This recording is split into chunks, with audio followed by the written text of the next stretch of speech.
What if everything the heroes fought for failed? What if the murders were never solved? What if the souls were never freed?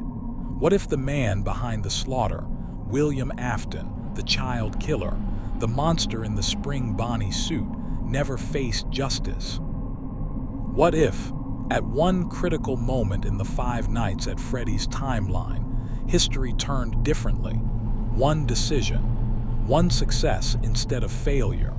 One moment where William Afton achieved what he'd been working toward for decades. And from that single point of divergence, the entire universe transforms, not into the familiar story of haunted animatronics and eventual redemption, but into something darker, something that makes the original timeline look merciful by comparison. This isn't the FNAF you know. This is the timeline where William Afton won, where his experiments succeeded completely, where his understanding of remnant and immortality reached its full potential, where every person who tried to stop him failed, where Fazbear Entertainment didn't just cover up murders, it became the infrastructure for something far worse. This is a timeline where the good people die early, where the victims never escape, where the pattern that began in 1983 continues, unbroken, for 40 years. This is the darkest Five Nights at Freddy's timeline, and it begins not with William's victory, but with understanding how close he came to winning in the original timeline, how many times he almost succeeded, how fragile the hero's victories actually were. Because in our timeline, the canon timeline, William Afton lost through a series of narrow escapes and last-minute interventions. Henry Emily's final trap, Michael Afton's perseverance, the vengeful spirit's refusal to let him rest.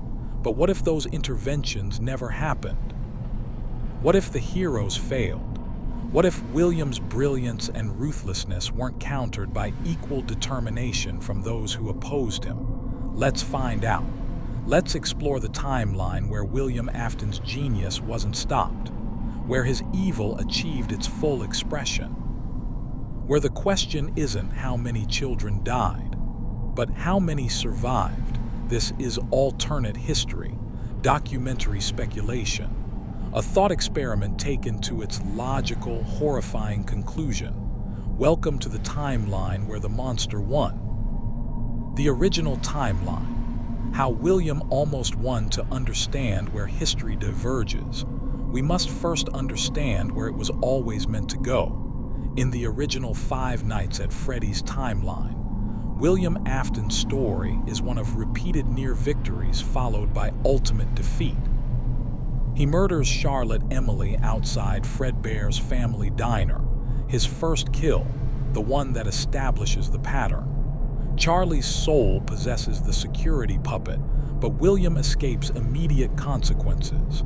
He murders 5 children in 1985, the missing children incident. Gabriel, Jeremy, Susie, Fritz, and Cassidy are lured by the Spring Bonnie suit, killed and stuffed into animatronic bodies. Their souls possess Freddy, Bonnie, Chica, Foxy, and Golden Freddy. But again, William faces minimal consequences. He's arrested briefly and released. The murders are unsolved. He continues working for Fazbear Entertainment. He builds Circus Baby's entertainment and rental, creates the Funtime animatronics with hidden child capture mechanisms. His daughter Elizabeth is killed by Circus Baby, a tragedy for normal fathers, but for William, it's data. Evidence that his remnant theories work, that souls can persist beyond death. He sends his son Michael into dangerous situations, sister locations scooping. The investigation of the haunted pizzerias. Michael dies and returns as an undead remnant-sustained entity. More evidence, more proof that William's understanding of death and consciousness is correct. William dismantles the possessed animatronics, trying to harvest their remnant. But the freed spirits corner him. In desperation, he climbs into the Spring Bonnie suit, the same suit he used to lure children to their deaths, and the spring locks fail. Metal and machinery impale him from every angle. He dies in agony, but his consciousness persists. Bound to the suit through Remnant, he becomes Springtrap, undead, trapped but aware. He survives 30 years sealed in a safe room, survives the Fazbear's fright fire, continues existing when death should have claimed him, and then Henry Emily returns, the partner William betrayed. Charlotte's father, the man who spent decades planning the perfect trap. Freddy Fazbear's Pizzeria Simulator lures all the possessed animatronics, including Springtrap, into one location, and Henry burns them, all of them. Temperatures calibrated to destroy Remnant itself. The souls are freed. William is destroyed, or so it seems, because fragments persist. Glitchtrap in the digital space, possibly Burntrap in the Pizzaplex ruins. The mimic learning William's patterns, evil that continues even after the man himself is gone. But in the original timeline, William loses. His physical form is destroyed. His victims are freed. His legacy is one of failure masked as temporary success. That's the timeline we know. The one where good doesn't triumph easily, but it triumphs eventually. Now let's examine the timeline where it doesn't. The moment everything changes. 2023, Freddy Fazbear's Pizzeria Simulator. The divergence point is specific, precise. The moment that changes everything. Henry Emily has constructed his trap. The fake pizzeria is operational. Michael Afton is in position as the manager. The salvage sequences have succeeded. Scrap Baby, Molten Freddy, Lefty containing the puppet, and Scraptrap are all inside the building. Saturday arrives. Henry's pre-recorded speech plays. Connection terminated. The words that begin his final confrontation with William. The speech that explains everything. That condemns William to hell and offers peace to the victims. The fire systems activate. The temperature rises. The accelerants ignite. The building becomes an inferno designed specifically to destroy Remnant. In the original timeline, this works. The heat is sufficient. The animatronics burn. The souls are freed. Henry dies with them, sacrifice made complete. Michael dies, finally allowed rest. William is destroyed, consciousness eliminated. But in this timeline, the darkest timeline, something different happens. William Afton, in his Scraptrap form, has had years to study Remnant, to understand how it works, to experiment with consciousness transference and preservation. The Springlock failure taught him how souls bind to metal. The decades as Springtrap taught him how to persist. The fragments of other animatronics he encountered taught him how to strengthen that binding. And in the moments before Henry's trap springs completely, William does something unprecedented. He ejects, not physically. His body remains in the Scraptrap suit, burning in the fire. But his consciousness, his remnant, his essential self transfers through the Pizzeria Simulator's network, through the wiring connecting the building to Fazbear Entertainment's larger infrastructure. William had prepared for this possibility, had studied the building systems during the week of gameplay, had recognized Henry's trap and prepared a contingency, because William Afton, for all his evil, is genuinely brilliant, and he never enters a situation without an exit strategy. The transfer is incomplete, fragmentary. Most of William's consciousness burns with Scraptrap, but enough escapes, enough survives, and that fragment, that seed of William's awareness and knowledge and malevolence, finds a host. It uploads into the Fazbear Entertainment Network, into the corporate systems, into the infrastructure that has been documenting and covering up his crimes for decades. Henry's trap succeeds partially. The physical forms are destroyed. The souls of the children of Elizabeth, of Charlotte, they're freed. The puppet releases them. They move on to whatever comes after death. But William escapes, not intact, not whole, but alive in the way that matters to him, conscious, aware, capable of continuing his work. Henry dies believing he succeeded. Michael dies believing the nightmare is over. The freed souls depart believing justice was achieved. None of them know that William survived, that the fragment persisting in Fazbear Entertainment's network contains everything necessary to rebuild, to continue, to win. This is the point of divergence, the moment where the timeline split. In the original timeline, William burns and whatever comes after, Glitchtrap, Burntrap, the Mimic, are echoes, fragments, not truly William but pieces of him or entities mimicking him. In this timeline, William survives, whole enough, aware enough, and from this moment forward, everything changes. The fire department arrives. The investigation concludes the fire was accidental. The case is closed. Fazbear Entertainment files the appropriate paperwork and moves forward. And in the corporate network, in the digital infrastructure connecting decades of locations and systems, William Afton begins rebuilding the digital kingdom. 2024 to 2028, William exists now as distributed consciousness, not confined to a single animatronic body, not trapped in physical form, but spread across Fazbear Entertainment's entire digital infrastructure. Every computer system, every network connection, every piece of software the company uses, William can access it, influence it, control it. This is beyond anything he achieved in physical form. This is evolution. Transcendence not through remnant and metal, but through code and networks.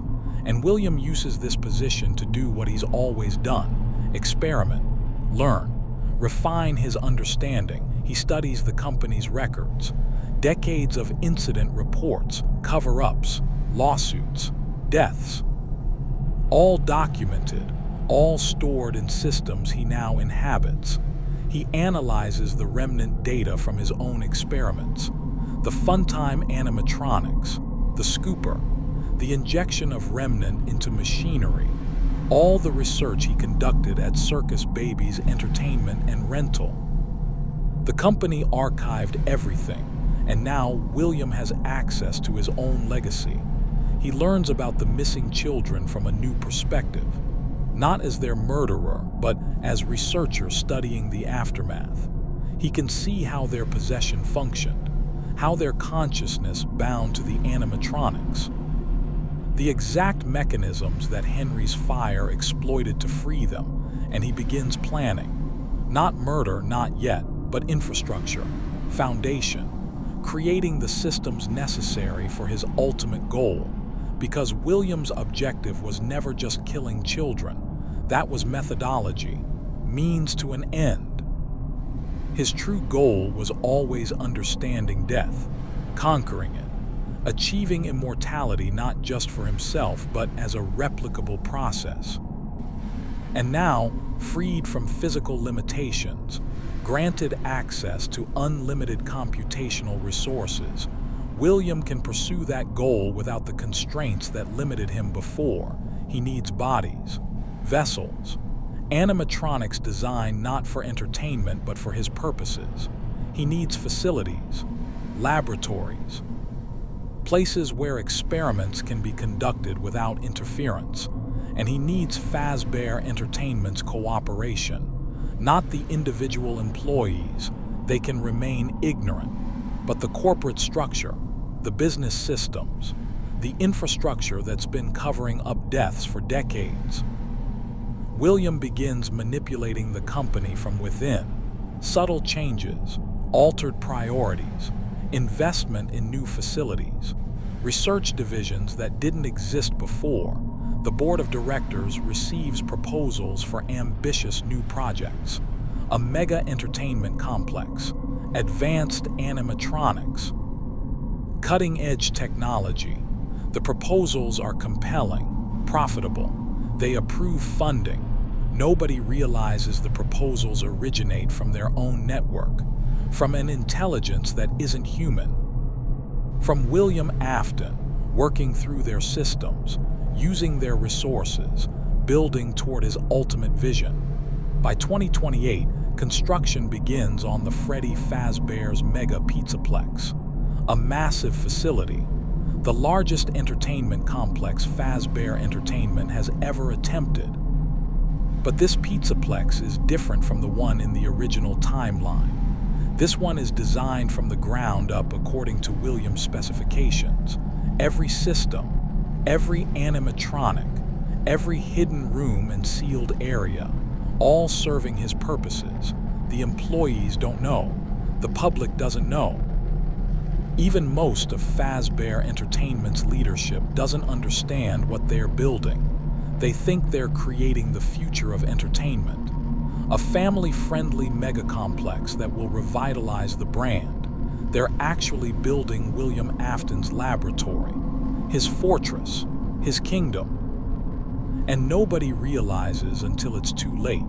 The mega pizzaplex, architecture of evil, the pizzaplex that opens to the public in 2029 is a marvel. A massive entertainment complex with everything families could want. Arcades, restaurants, laser tag, go-karts, Glamrock animatronic performances. It's impressive, modern, safe on the surface. Beneath the public areas, the pizzaplex contains infrastructure the public never sees. Sublevels, sealed rooms, laboratories hidden behind maintenance corridors. This is where Williams' true work occurs. The Glamrock animatronics, Freddy, Chica, Roxy, Monty, are sophisticated. Advanced AI, cutting-edge robotics. They perform beautifully. Children love them, but they're also test subjects. Each contains systems William designed, monitoring equipment, remnant detection sensors, mechanisms that serve purposes beyond entertainment. William is studying them, learning how modern AI develops, how sophisticated machine learning differs from the simpler programming of 1980s animatronics. Because Williams' goal requires merging his understanding of remnant, consciousness persisting beyond death, with modern technology.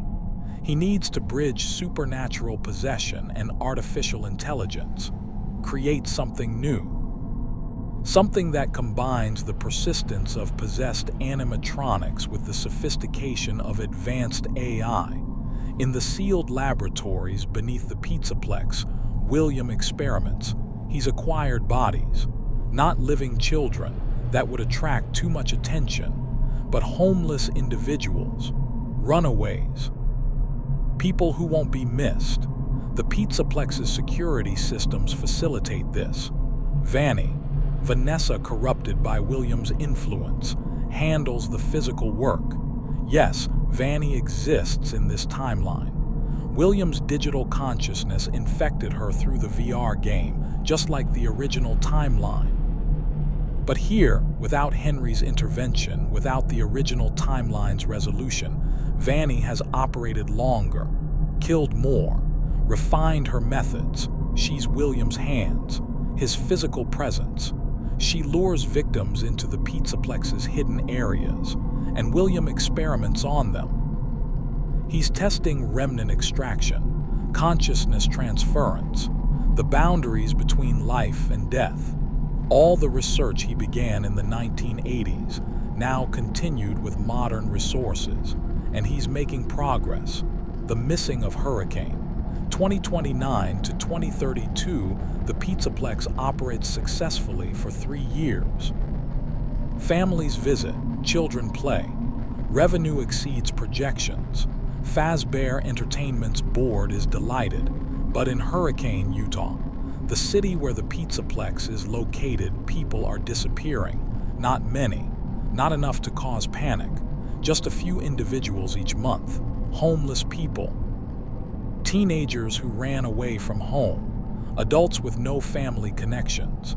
The disappearances are spaced out, varied in victim profile, nothing that establishes an obvious pattern. Local police investigate each case but find no connections, no leads. The victims are being taken to the Pizzaplex's sublevels, to Williams' laboratories, and they're not escaping. Williams' experiments have evolved beyond his 1980s methodology.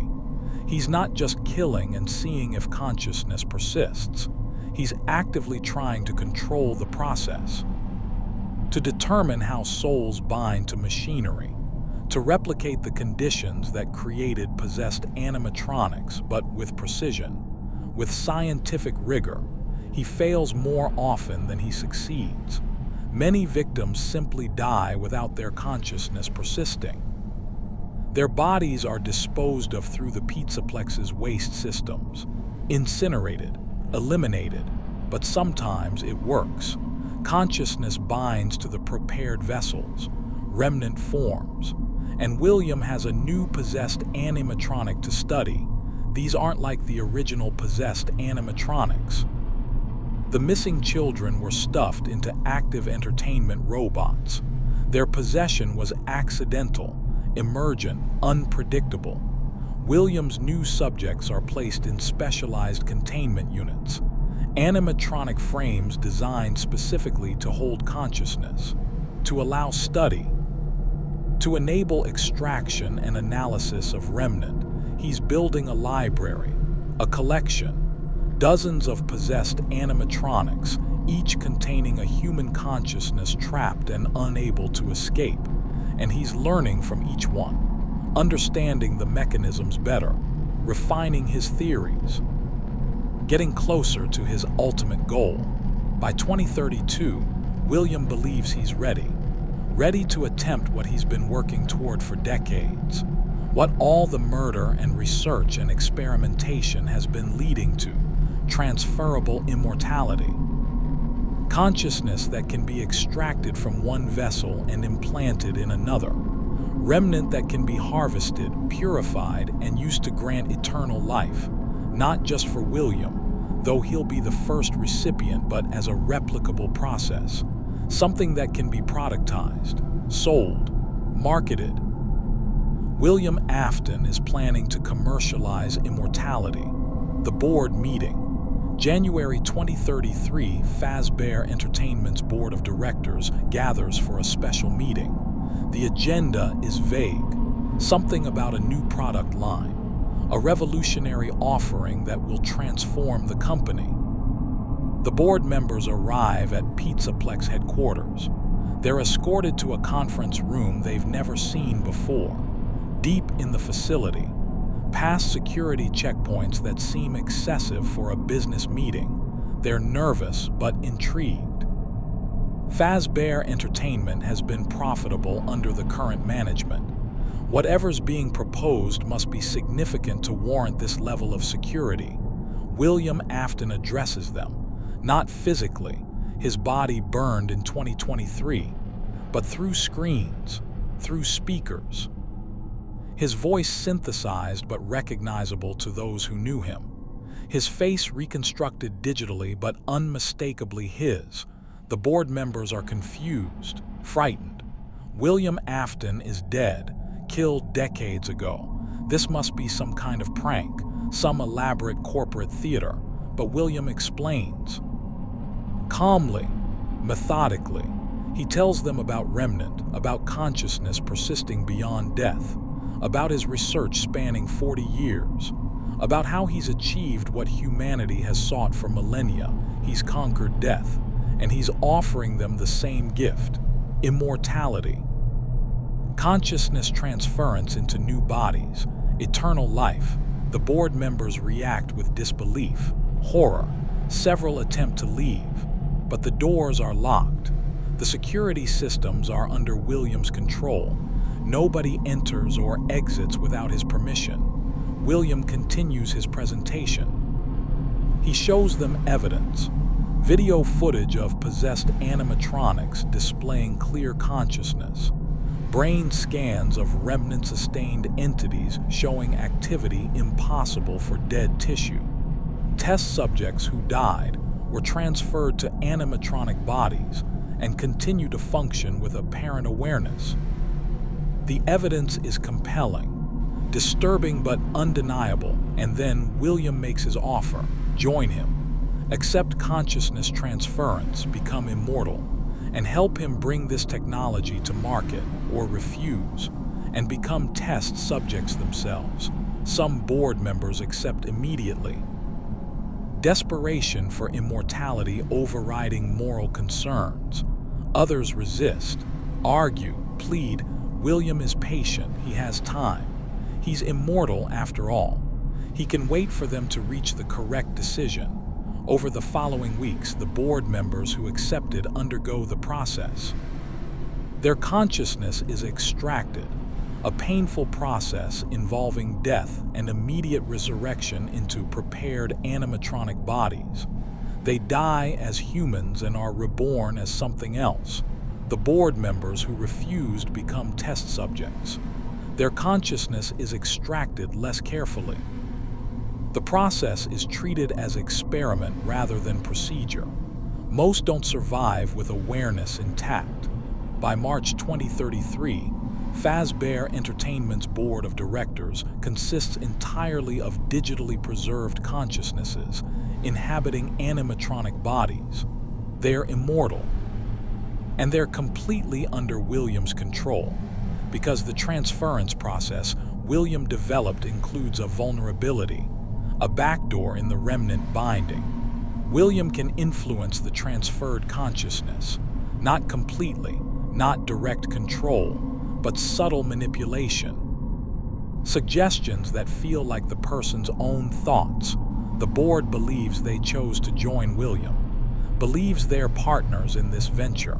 They're actually puppets, extensions of William's will, tools he's using to reshape Fazbear Entertainment into something new. The rebranding. 2033 to 2035, Fazbear Entertainment begins changing. Publicly, it's still an entertainment company, still operating the Pizzaplex and other locations, still hosting children's parties and selling pizza, but privately, it's becoming something else. A research organization, a medical technology company, a corporation on the cutting edge of consciousness preservation. The board, now entirely Williams creatures, begins acquiring other companies, biotech firms, AI research labs, medical device manufacturers. The acquisitions seem random to outside observers, diverse, unfocused, but they're all serving Williams' plan. Each acquisition brings resources, technology, expertise that advances his research. Fazbear Entertainment establishes a new division, Fazbear Medical Technologies. Officially, it's researching advanced prosthetics, neural interfaces, medical applications of animatronic technology. Unofficially, it's Williams' immortality research, refining the consciousness transference process, making it safer, more reliable, preparing for commercial deployment, and they're recruiting, not publicly, but through careful outreach, targeting the wealthy, the powerful, people who fear death and have resources to pay for alternatives. The pitch is always the same. We've conquered death. We can preserve your consciousness forever. Interested, many dismiss it as fraud, impossible claims from a company with a dark history. But some are intrigued, desperate enough to investigate, and when they see the evidence, when they meet the board members who underwent the process, skepticism turns to belief. By 2035, Fazbear Medical Technologies has performed consciousness transference on 53 individuals, all wealthy, all willing to pay enormous sums for immortality, and all now bound to William through the backdoor he built into the process. All manipulable, all tools.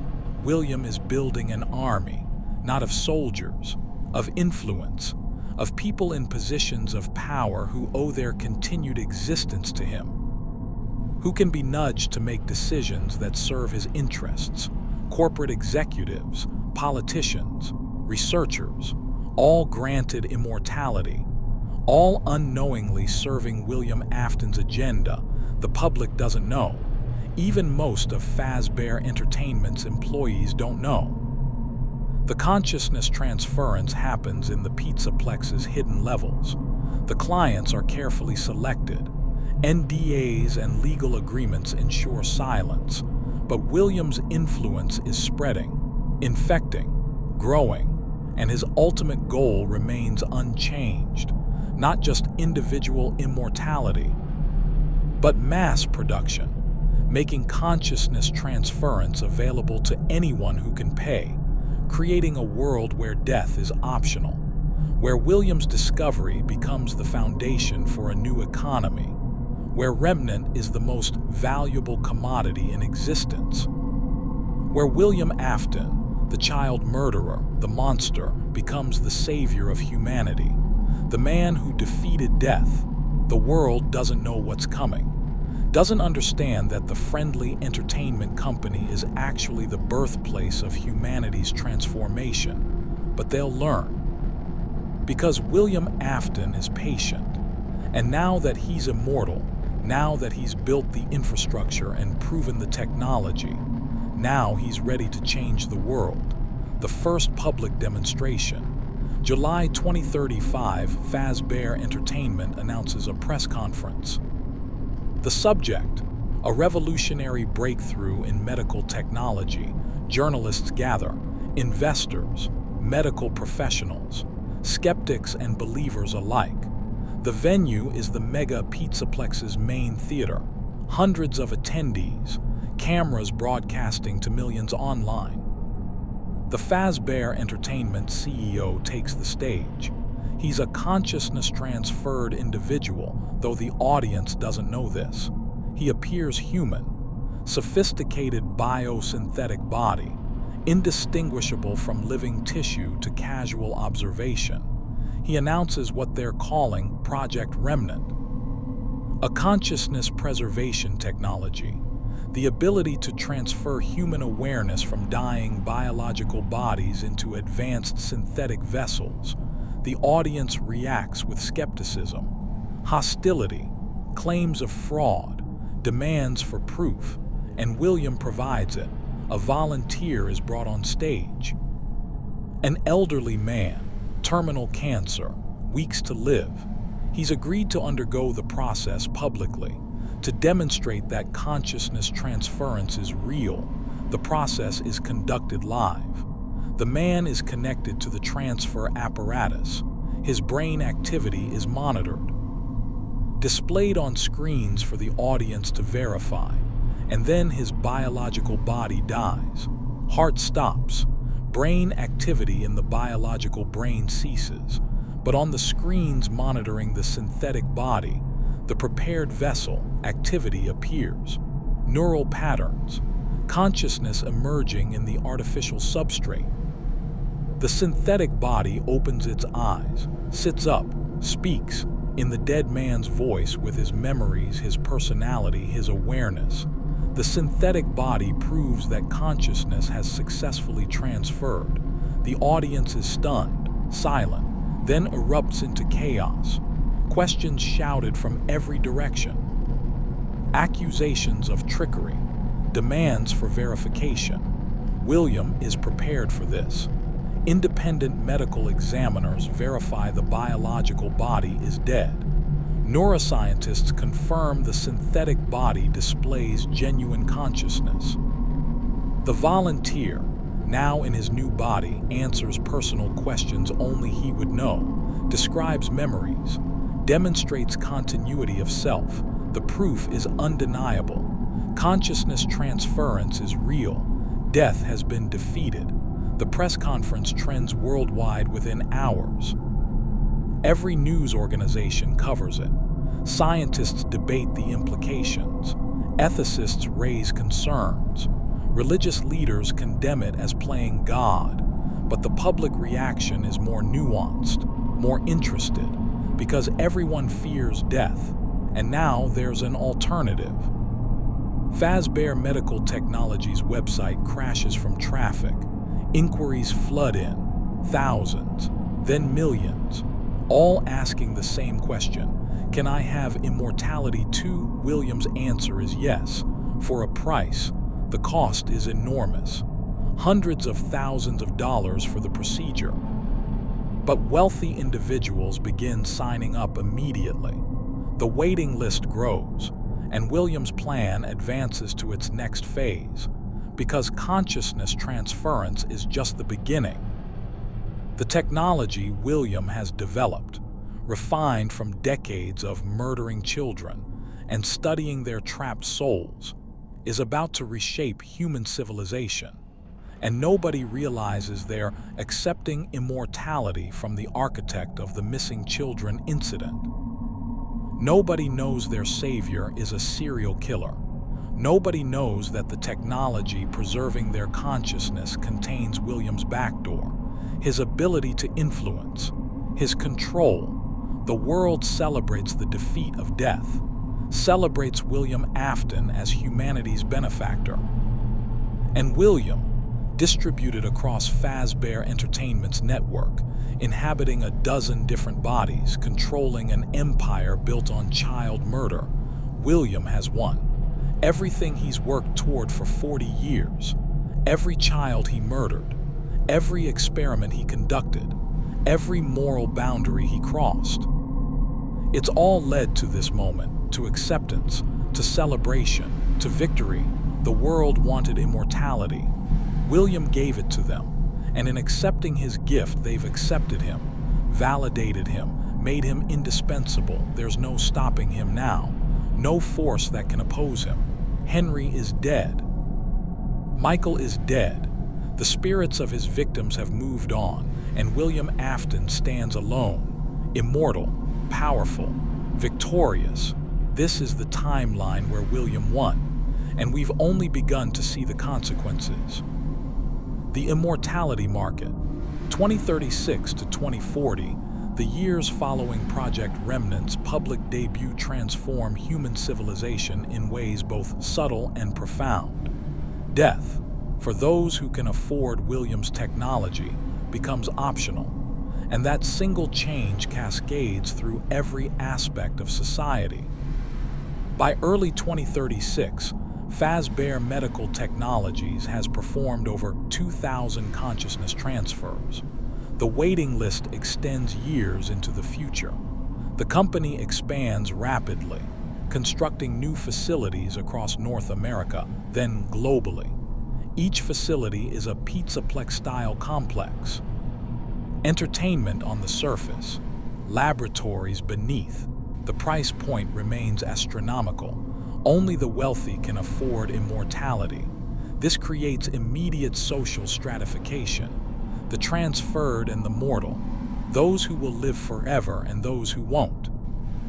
Governments scramble to regulate the technology, but Fazbear Medical has anticipated this. The company employs armies of lawyers, lobbyists, and critically has transferred the consciousness of key legislators and regulators. People in positions to shape policy, who now owe their immortality to William. The regulations that emerge are favorable to Fazbear Medical. Consciousness transference is classified as an elective medical procedure, legal, regulated but accessible. The transferred individuals are granted legal personhood, rights, the ability to own property and conduct business. This last point is crucial to William's plan, because the transferred individuals aren't truly independent. The backdoor William built into the process allows him to influence their decisions, subtly, not direct control. That would be too obvious, but gentle nudges, suggestions that feel organic. A transferred CEO decides to partner with Fazbear Medical. A transferred politician introduces legislation benefiting the company. A transferred researcher shares their findings with William's team. Each decision seems independent, rational, but collectively they serve William's interests. They consolidate power, resources, knowledge. By 2038, Fazbear Medical Technologies is the most valuable company in the world. Its market capitalization exceeds $1 trillion. The wealth flows to the company, to its investors, many of whom are transferred individuals William controls, and ultimately to William himself. He's not just immortal, he's the richest entity in human history, with resources that dwarf nations, with influence that shapes global policy, and he's using that influence to advance the technology further, to make consciousness transference cheaper, more accessible, more refined. Because William's ultimate vision isn't an elite immortal class, it's universal. He wants everyone transferred, everyone dependent on his technology, everyone connected to the network he controls. He wants to become, effectively, the operating system of human consciousness, the infrastructure that sustains immortality for billions, indispensable, unkillable, eternal. The price of consciousness transference drops steadily. By 2040, it's accessible to upper-middle-class individuals, still expensive but achievable through payment plans, through insurance coverage that some employers begin offering. The rate of transfer accelerates, tens of thousands each month. The transferred population grows exponentially, and with each transfer, William's power grows. Each new consciousness contains his backdoor. Each person becomes, unknowingly, an extension of his influence. But the technology isn't perfect. There are problems, issues William has managed to keep mostly hidden but can't eliminate entirely. The degradation problem. 2037 to 2041 consciousness transference preserves awareness, memories, personality. But it's not a perfect copy. There are losses, degradation. The transferred individuals notice it first. Small things, memories that seem less vivid than they should be, emotions that feel slightly muted, a sense that something fundamental is missing, though they can't articulate what. Fazbear Medical dismisses these concerns, explains them as adjustment to the new body, psychological rather than technical issues. The transferred individuals want to believe this. They've invested everything, financially and existentially, in the process working, but the degradation continues, worsens over time. The synthetic bodies are sophisticated, biosynthetic tissue over mechanical frameworks.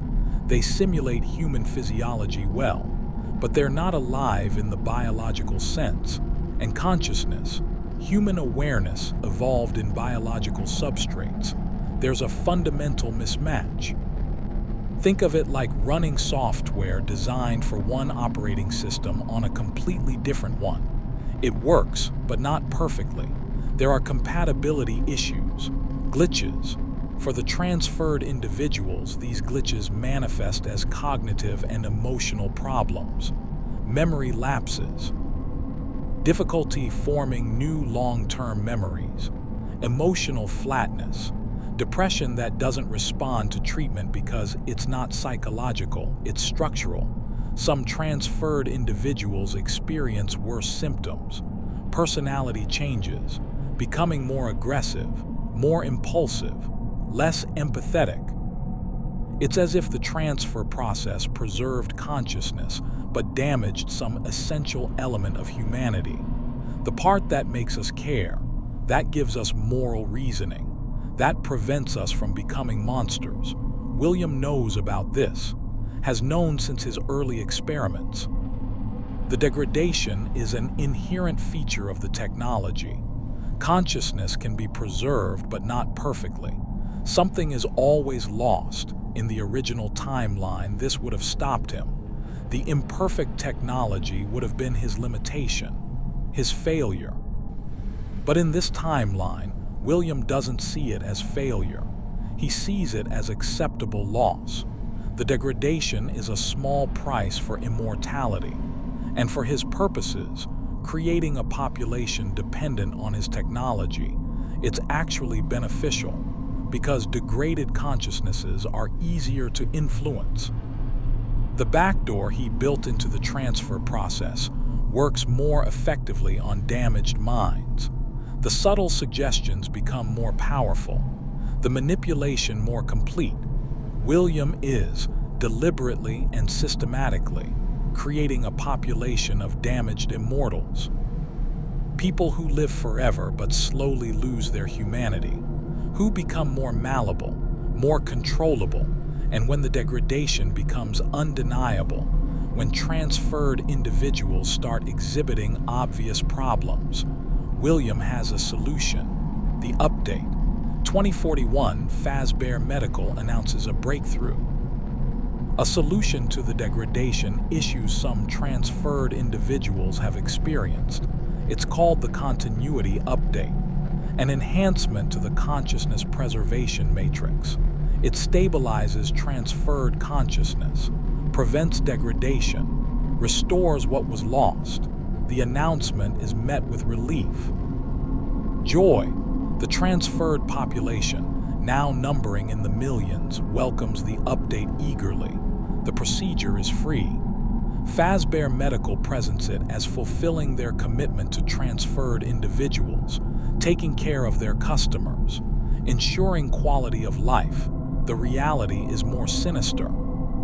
The Continuity Update does stabilize consciousness, does reduce degradation symptoms, but it also strengthens William's backdoor, makes the influence more powerful, more direct. The updated individuals feel better, sharper, more like themselves. They're grateful to Fazbear Medical, loyal to the company, and they're more susceptible to William's control than ever before. The update is deployed globally. Millions of transferred individuals undergo the procedure, and with each update, William's network of influence grows stronger. He can now coordinate actions across thousands of individuals simultaneously, can deploy them like assets, like pieces on a board. Each person still believes they're acting independently, still feels like themselves, but they're puppets, sophisticated, conscious puppets, but puppets nonetheless. And William is preparing to use them, because his plan has always had multiple phases. First, establish the technology. Second, make it widespread. Third, use it to reshape civilization according to his vision. We're entering phase 3. The corporate takeover, 2041 to 2043, with millions of transferred individuals under his influence. William begins consolidating economic power on an unprecedented scale. Transferred CEOs make acquisition decisions that benefit William's interests.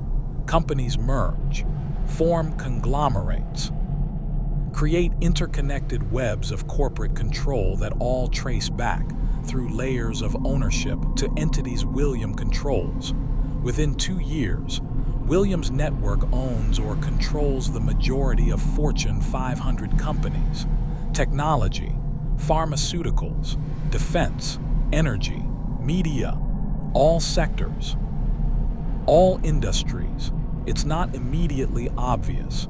The ownership is distributed across hundreds of shell companies, investment funds, complex corporate structures designed to obscure the common control. But the pattern is there. Every major corporation making decisions that align, that serve a coherent agenda, that advance specific goals. Competitors to Fazbear Medical are acquired or destroyed. Alternative consciousness preservation technologies, and there are attempts to develop them, are suppressed. Patents are bought and buried. Researchers are hired away and their work discontinued.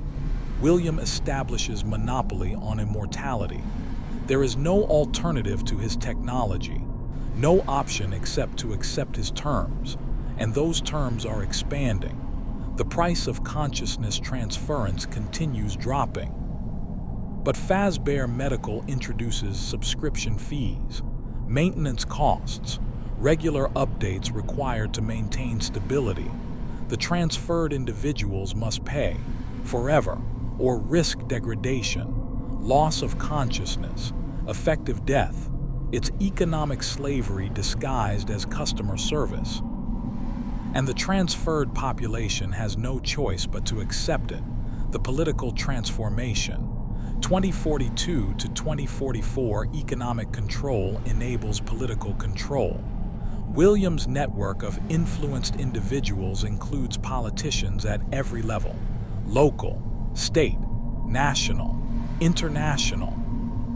They don't act as a bloc, that would be too obvious, but they vote in patterns, support policies, oppose legislation, in ways that serve Williams' agenda. By 2044, the political landscape has fundamentally shifted. In the United States, Canada, most of Europe, parts of Asia, the governments are effectively Williams' instruments, not through coup or obvious takeover, through patient infiltration, through having key people in key positions, through shaping the options presented to voters so that any outcome serves his interests. Democracy still functions, elections still occur, but the choices are illusory. All paths lead to the same destination. Laws are passed making consciousness transference more accessible. Government subsidies for the procedure, universal health care coverage for transfer, programs targeting the poor, the sick, the elderly. It's presented as egalitarian, making immortality available to everyone, not just the wealthy, eliminating the class divide between transferred and mortal. The public largely supports it. Why shouldn't everyone have access to immortality? Why should death be optional only for the rich? What they don't understand is that each new transfer adds to Williams' power. That accessibility means control. That universal immortality is universal vulnerability. By 2045, nearly 20% of the global population has undergone consciousness transference. 400 million people, all connected to Williams' network, all containing his backdoor, and he's accelerating. The goal is 50% by 2050, majority transfer, at which point human civilization will be, effectively, Williams to command. The resistance. 2043 to 2046, not everyone accepts the new reality. There are those who see what's happening, who recognize the pattern, who understand that something is fundamentally wrong. They are the untransferred. People who refuse consciousness preservation, who choose mortality over immortality, who would rather die than accept Williams' technology. Initially, they're dismissed as Luddites, fearful, unable to accept progress. But as evidence of the transfer process's problems accumulates, as degradation becomes undeniable, as the behavioral changes in transferred individuals become obvious, the untransferred movement grows. They organize, form networks, share information about the dangers of consciousness transference, about Fazbear Medical's dark history, about William Afton, because some of them know, researchers who have investigated Fazbear Entertainment's past, journalists who have uncovered the missing children incident, family members of the victims who never forgot. They've pieced together the truth. That the man offering humanity immortality is the same man who murdered children to study death. That the technology preserving consciousness was developed through torture and experimentation, and they're trying to warn people, trying to stop the transfer epidemic before it's too late. But they face enormous obstacles. Media companies are William-controlled. Social platforms are William-influenced. Their message is suppressed, labeled conspiracy theory, disinformation, Attempts to present evidence are blocked. Websites are taken down. Researchers lose their positions. Journalists find themselves unable to publish. The resistance is fighting against an opponent who controls the information infrastructure, who can manipulate public opinion, who has resources that dwarf any opposition, but they persist because they understand what's at stake. Because someone must remember what William Afton really is. Because the alternative, accepting his victory, is unthinkable. One resistance cell, operating from a compound in rural Montana, manages to compile comprehensive documentation of William's crimes, the original murders, the experiments, the evidence connecting Fazbear Medical's technology to remnant research developed through killing children. They plan to release it, a data dump, everything, spread across every platform simultaneously. So much information, distributed so widely that even William's control can't suppress it all. They prepare for months, gathering evidence, verifying sources, building redundant distribution systems, and in March 2046 they execute the release. For 6 hours, the truth floods the internet. Documents, video footage, testimony from families of the victims. Evidence that William Afton, the CEO of Fazbear Medical Technologies, is a serial killer who murdered children. The public reacts with shock, horror, denial. Surely this can't be true. Surely the man who defeated death isn't a monster, but the evidence is comprehensive, undeniable. For those 6 hours, the world sees William Afton as he truly is, and then the countermeasures activate. The Purge. March 2046, William's response is immediate and total. The resistance cell that released the information is identified, located. Within hours, security forces arrive. Not police, private military contractors employed by Fazbear Medical. The compound is surrounded. The occupants are ordered to surrender. They refuse, barricade themselves, prepare to resist. The assault is brief and brutal. The contractors are transferred individuals, William controlled. They show no hesitation, no mercy. Every person in the compound is killed. The bodies are removed. The compound is burned. Within 24 hours, no physical evidence of the resistance cell remains. Simultaneously, the information warfare begins. Fazbear Medical's media assets work to discredit the released information. It's labeled fabricated, conspiracy theory, the product of anti-transfer extremists, experts, all transferred, all William influenced, appear on news programs explaining why the evidence is fake. The documents are altered. The video is manipulated. The testimony is coached. Within 72 hours, the narrative has shifted. The resistance is no longer heroic whistleblowers. They're domestic terrorists, spreading dangerous lies, attempting to deprive people of immortality through fear-mongering. And the public largely accepts this narrative, because the alternative is too disturbing. Accepting that William Afton is a monster means accepting that they've been deceived, that the immortality they've purchased is tainted, that they're connected to evil. It's psychologically easier to dismiss the evidence, to believe it's fake, to trust Fazbear Medical, the transferred population, now numbering over 500 million, closes ranks, defends the company, attacks anyone questioning the technology, not because William directly commands them, but because the psychological investment is too great, because admitting the truth would shatter their sense of self. William has created a population psychologically incapable of recognizing his evil. Who will defend him?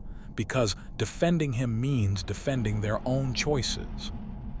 The resistance is decimated, Most cells are identified and neutralized within months. A few survive by going completely underground, operating with no digital footprint, no communication with the outside world. They know they've lost, know that William's victory is complete. But they continue existing as witness, as memory, as the last people who know the truth and refuse to forget.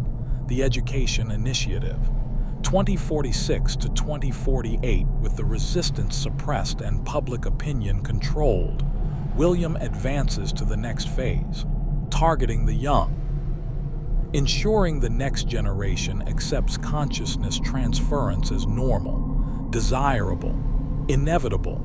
Fazbear Entertainment, which never stopped operating as an entertainment company, launches a massive expansion of the Pizzaplex concept.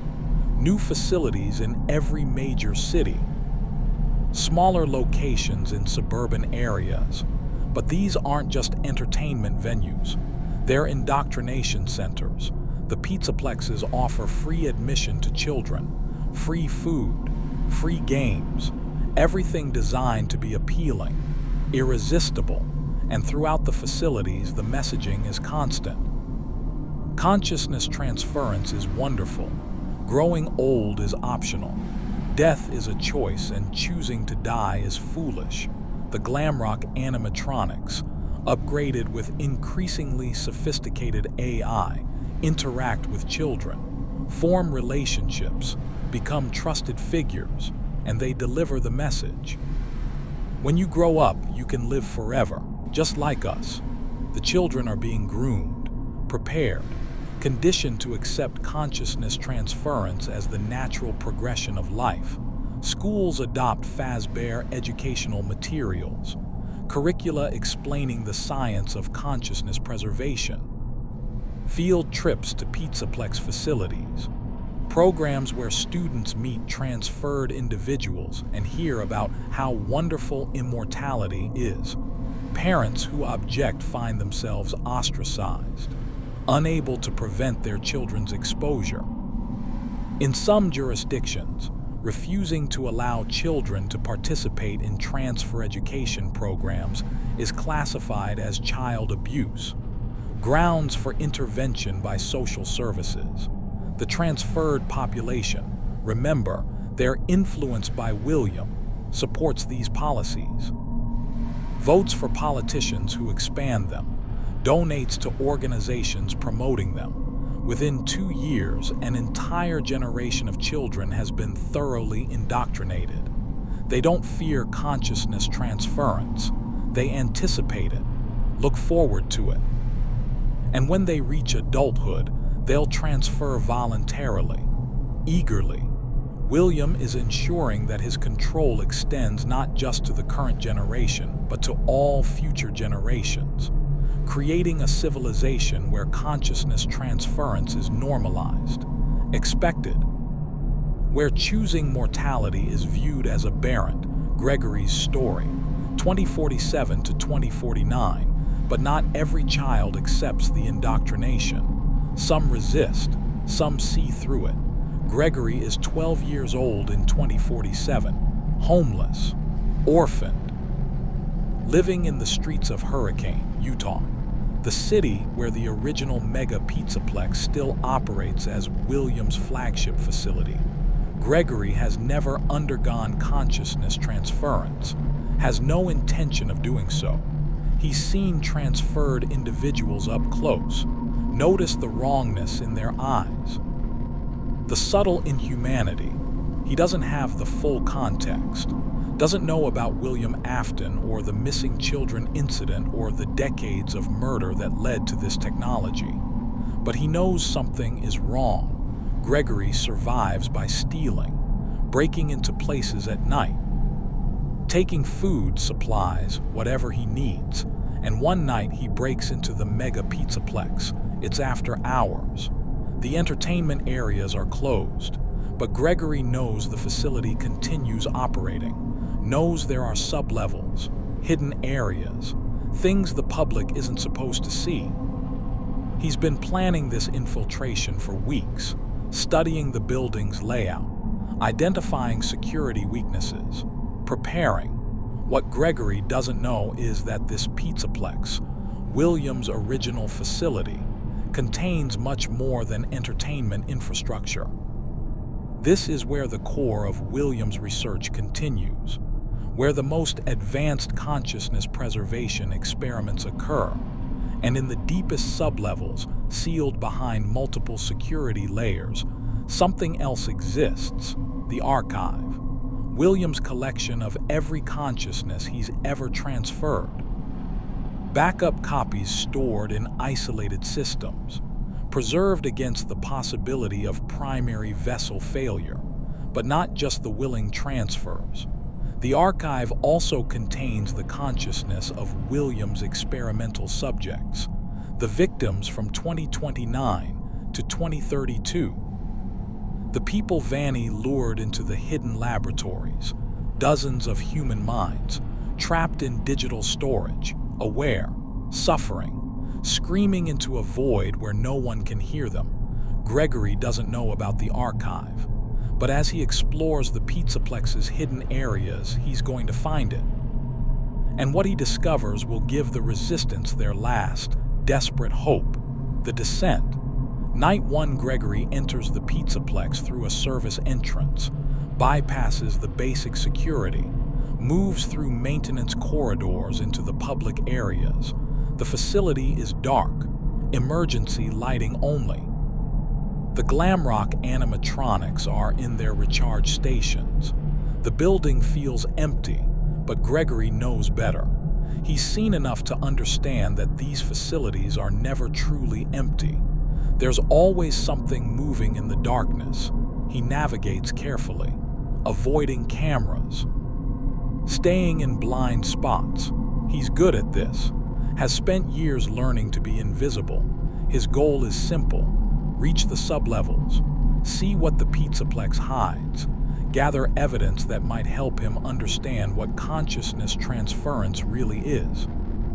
But as he descends, using service elevators, navigating through restricted areas, he encounters something unexpected. Glamrock Freddy activates, not to hunt Gregory, to help him, because this Glamrock Freddy is different from others. This one contains something that shouldn't exist. A consciousness that predates Williams' victory, a remnant of the original timeline. Michael Afton's consciousness, preserved somehow, existing within the Glamrock Freddy animatronic. How this occurred is unclear. Perhaps a fragment of Michael's remnant survived Henry's fire. Perhaps it was captured during the digital transfer when William escaped.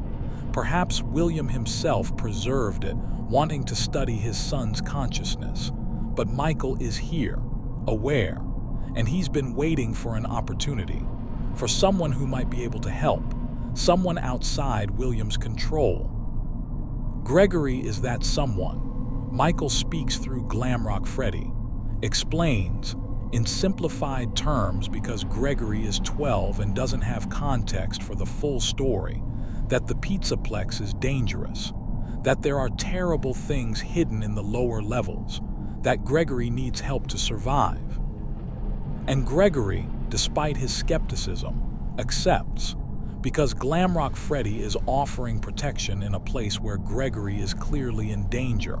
Together, they descend deeper into the facility, past the entertainment areas, past the laboratories, into sections that don't appear on any public blueprints.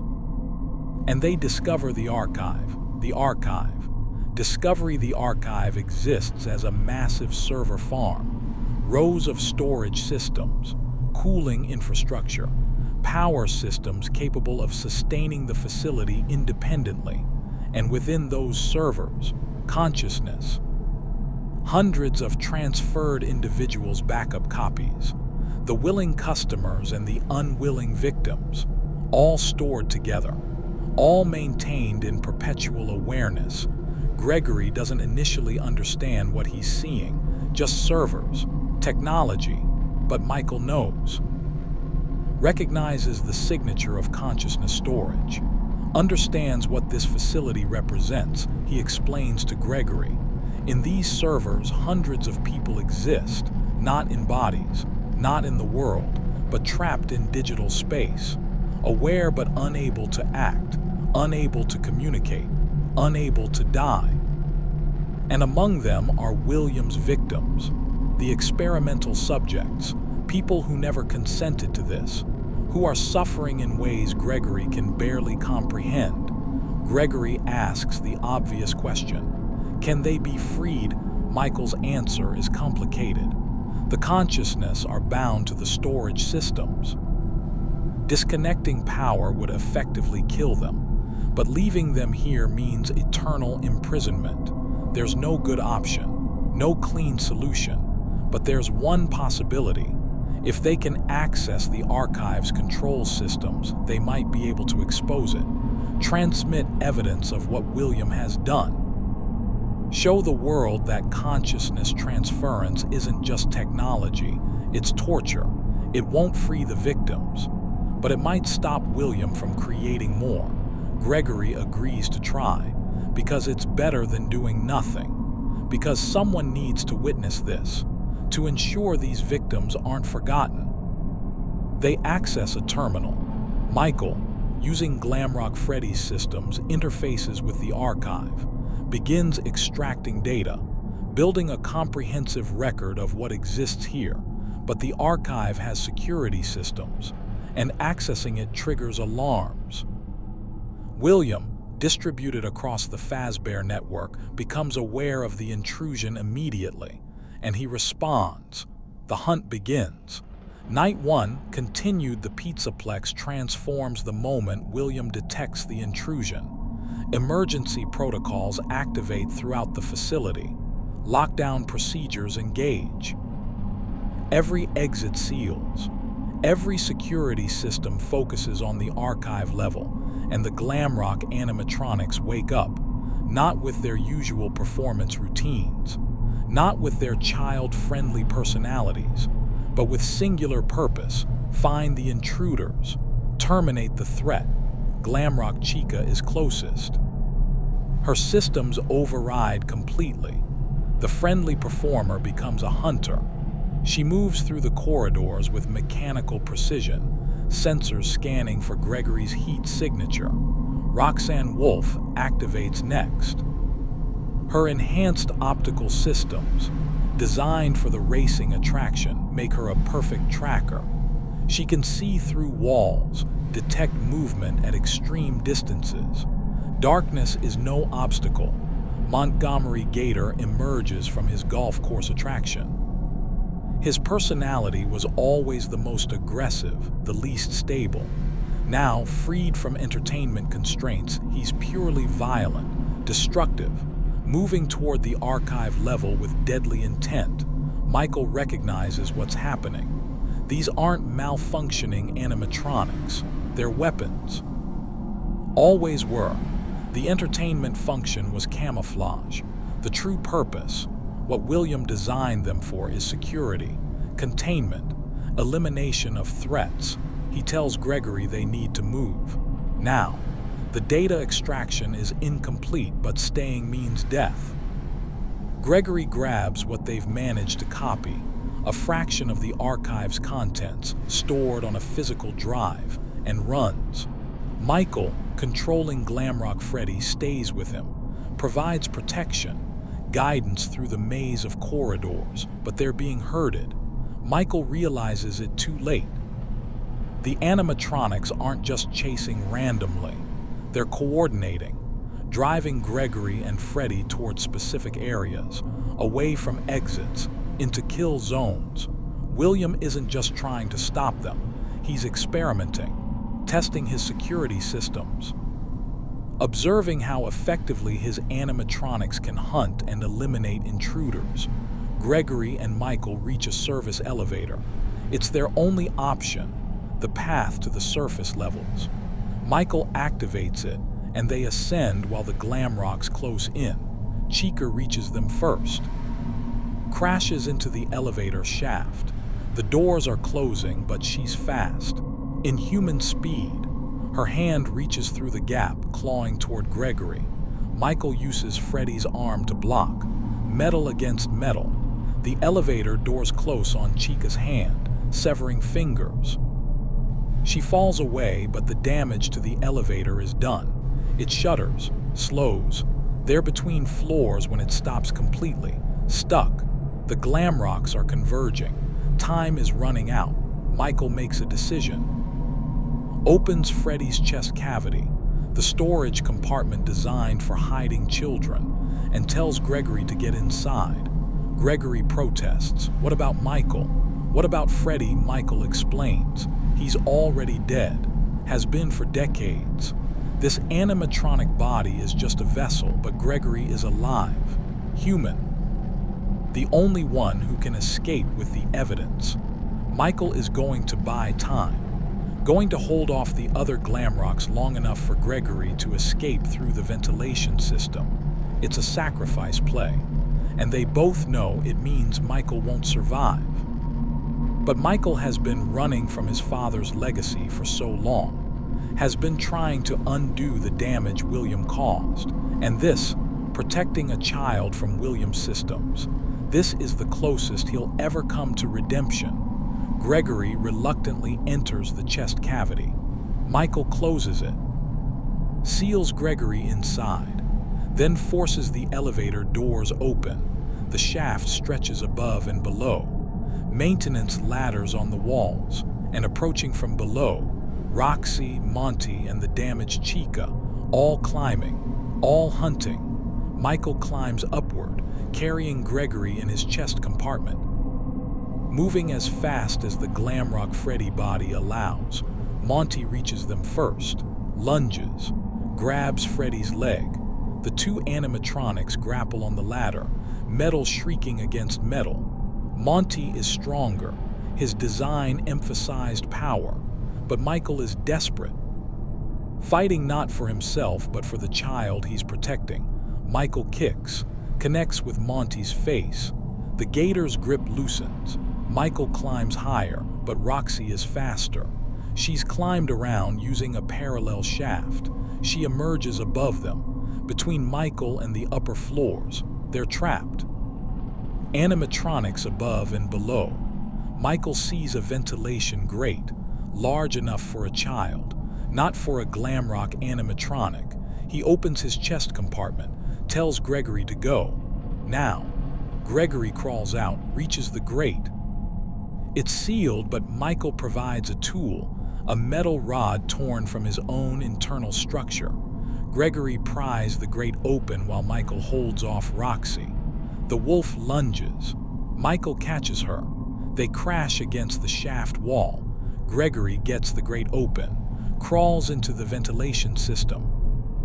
The last thing he hears is Michael's voice, synthesized, distorted, but carrying genuine emotion, telling him to run, to survive, to expose what William has done. Then the sounds of metal tearing, animatronics destroying animatronics, Michael's sacrifice buying seconds, minutes. Gregory crawls through the vents. Behind him, the sounds of destruction fade. The vent system is too small for the Glamrocks. They can't follow, but he knows other things can. The Minimusic Men, the smaller animatronics designed to navigate confined spaces. Gregory moves as quickly as the cramped confines allow, following air currents toward the surface. Toward freedom, hours pass. The vents are a maze. Gregory gets lost, backtracks, finds new routes, but eventually, exhausted, terrified, but alive, he emerges. A rooftop access vent, fresh air. Night sky. He's escaped the Pizzaplex, carrying the partial data from the archive. Evidence of William's crimes behind him. The facility lockdown continues. Inside, Michael Afton's consciousness has been destroyed. The Glamrock Freddy body is torn apart. The fragments scattered across the elevator shaft. William has neutralized the immediate threat, but Gregory escaped, with evidence, with proof. And that's a problem William needs to address. The manhunt.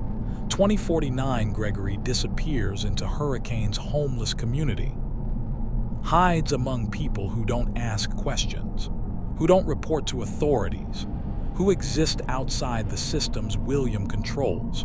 But William knows Gregory has the archive data, knows someone accessed his most secure facility and extracted evidence. Finding Gregory becomes a priority. Vanny is deployed. She's been William's physical instrument for years. His hands in the world. She knows Hurricane, knows how to hunt. She begins systematically searching. Homeless shelters, abandoned buildings, underground communities, anywhere a child might hide, and she's not alone. William has resources, private security forces, transferred individuals who owe their immortality to him, all mobilized to find one 12-year-old boy. The manhunt is quiet. No public announcements, no police involvement. William can't risk drawing attention to why Gregory matters.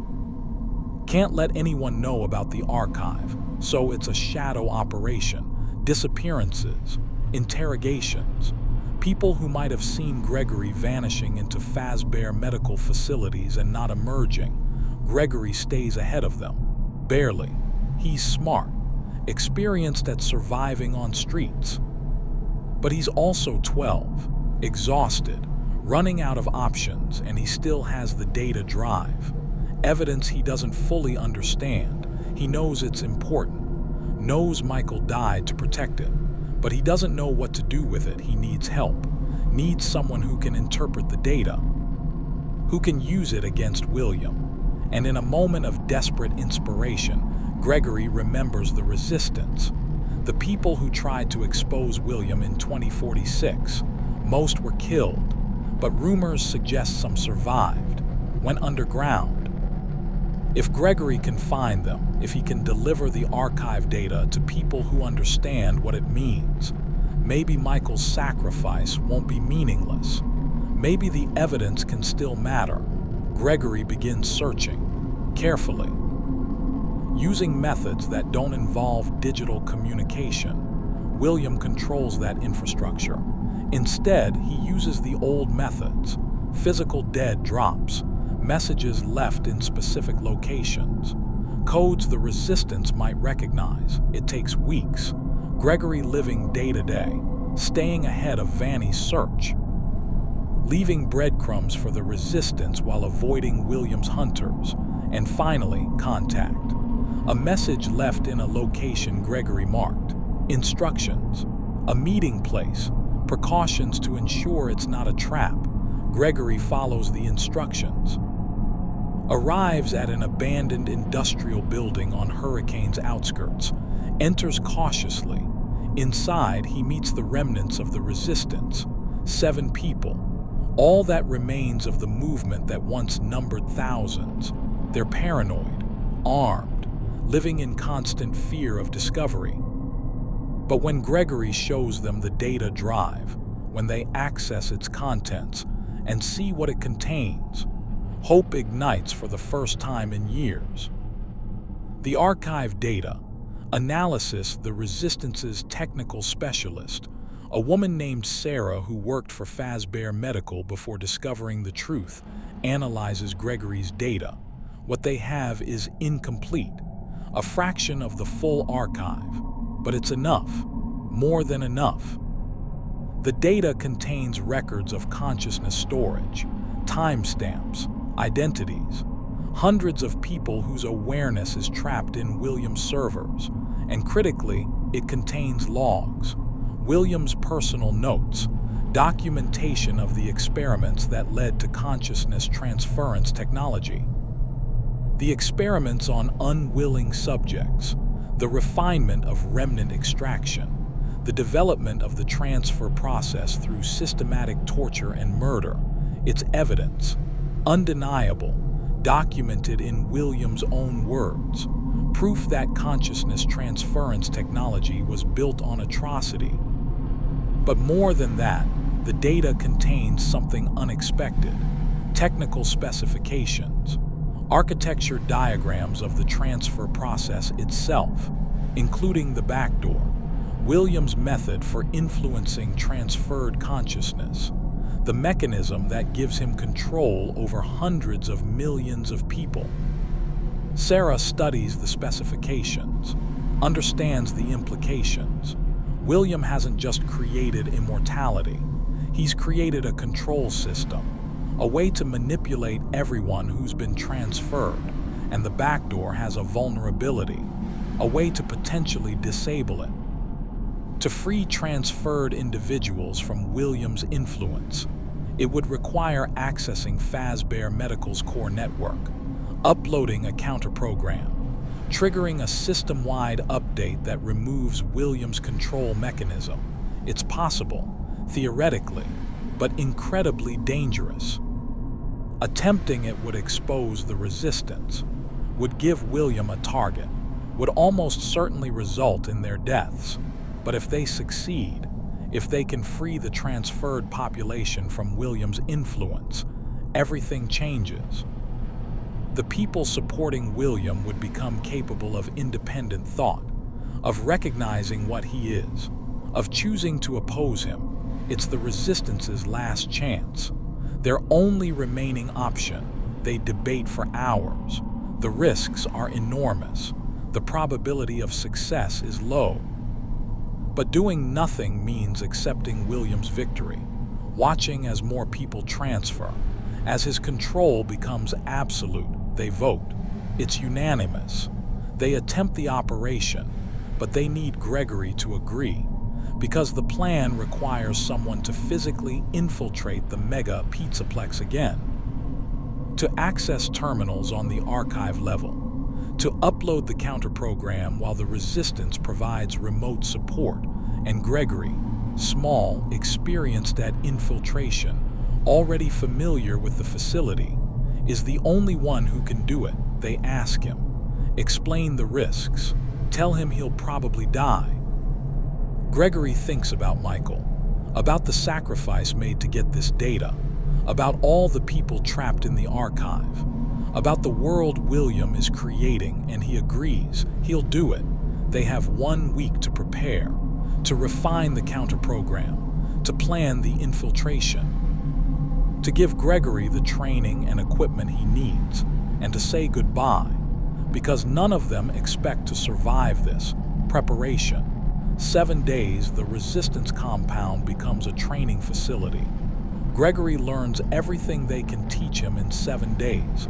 Advanced infiltration techniques, how to bypass security systems, how to navigate the pizzaplex's layout efficiently, combat training, not because Gregory will be able to fight the Glamrocks, but so he understands how they move, how to evade them. Sarah works on the counter-program. It's complex, has to spread through Fazbear Medical's network without being detected, has to disable William's backdoor in millions of transferred individuals simultaneously, and it has to protect itself, because William will recognize the attack immediately, will try to stop it. The counter-program needs to be resilient, self-replicating, capable of completing its function even if most of it is deleted. The other Resistance members prepare equipment, jamming devices to interfere with the pizzaplex's security, portable terminals for uploading the counter-program. Weapons, useless against animatronics but psychologically comforting, and they record messages. Last words for families, for people they lost, for the world they hope will emerge if they succeed, because they know this is a suicide mission, know that William's response will be total, that even if the counter-program succeeds, even if the backdoor is disabled, the Resistance members will be eliminated. But they're ready, have been ready since they chose to resist, since they decided that William's evil was worth dying to oppose. Gregory spends the week absorbing everything. He's 12 years old and preparing to infiltrate a facility that killed someone with decades of experience. It's insane, impossible, but he's also the only chance. The only one who's successfully escaped the Pizzaplex once. The only one William hasn't specifically cataloged and identified. On the final day, Sarah gives Gregory the upload device, a small drive containing the counterprogram. Instructions are simple. Reach the archive level, access any terminal, insert the drive, activate the program. The Resistance will handle the rest remotely. We'll support the program's spread. We'll try to keep William's countermeasures from stopping it. Gregory just has to get there, upload the program, and escape if possible. They don't discuss what happens if Gregory doesn't escape. Don't need to. The mission launches at midnight.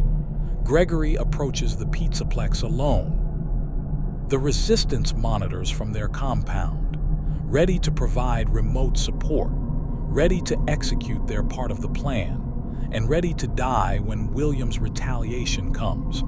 Gregory enters the Pizzaplex through the same service entrance as before, bypasses security, moves through darkened corridors toward the sublevels, but this time is different. This time, William is expecting him. The trap. Returned to the Pizzaplex, Gregory realizes the truth halfway to the archive level. The facility is too quiet.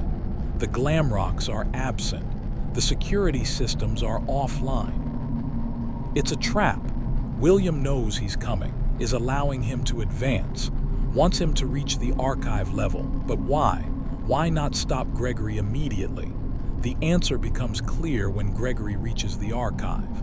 The massive server farm. The storage systems containing hundreds of trapped consciousness. William is waiting, not physically. His distributed consciousness exists across networks, not in any single location. But his presence is there, manifested through the facility's systems, through speakers, through screens displaying his reconstructed face, and he speaks to Gregory, calmly, almost gently. He explains that he's known about the Resistance for months, has been monitoring them, knew about the counter-program they were developing, allowed them to continue because their attempt would reveal any remaining Resistance cells. He let Gregory escape the first time. Let him reach the Resistance. Let them plan this infiltration, all to identify everyone who opposes him, everyone who needs to be eliminated. And now, with Gregory in the Pizzaplex, with the Resistance monitoring remotely and supporting the mission, William has them all targeted. He shows Gregory what's happening in real time. Screens displaying the Resistance compound. Fazbear medical security forces surrounding it. The 7 people inside, unaware they are about to die. William offers Gregory a choice. Abandon the mission. Leave the Pizzaplex. And William will let the Resistance live. They'll be imprisoned, studied, but not killed, or continue.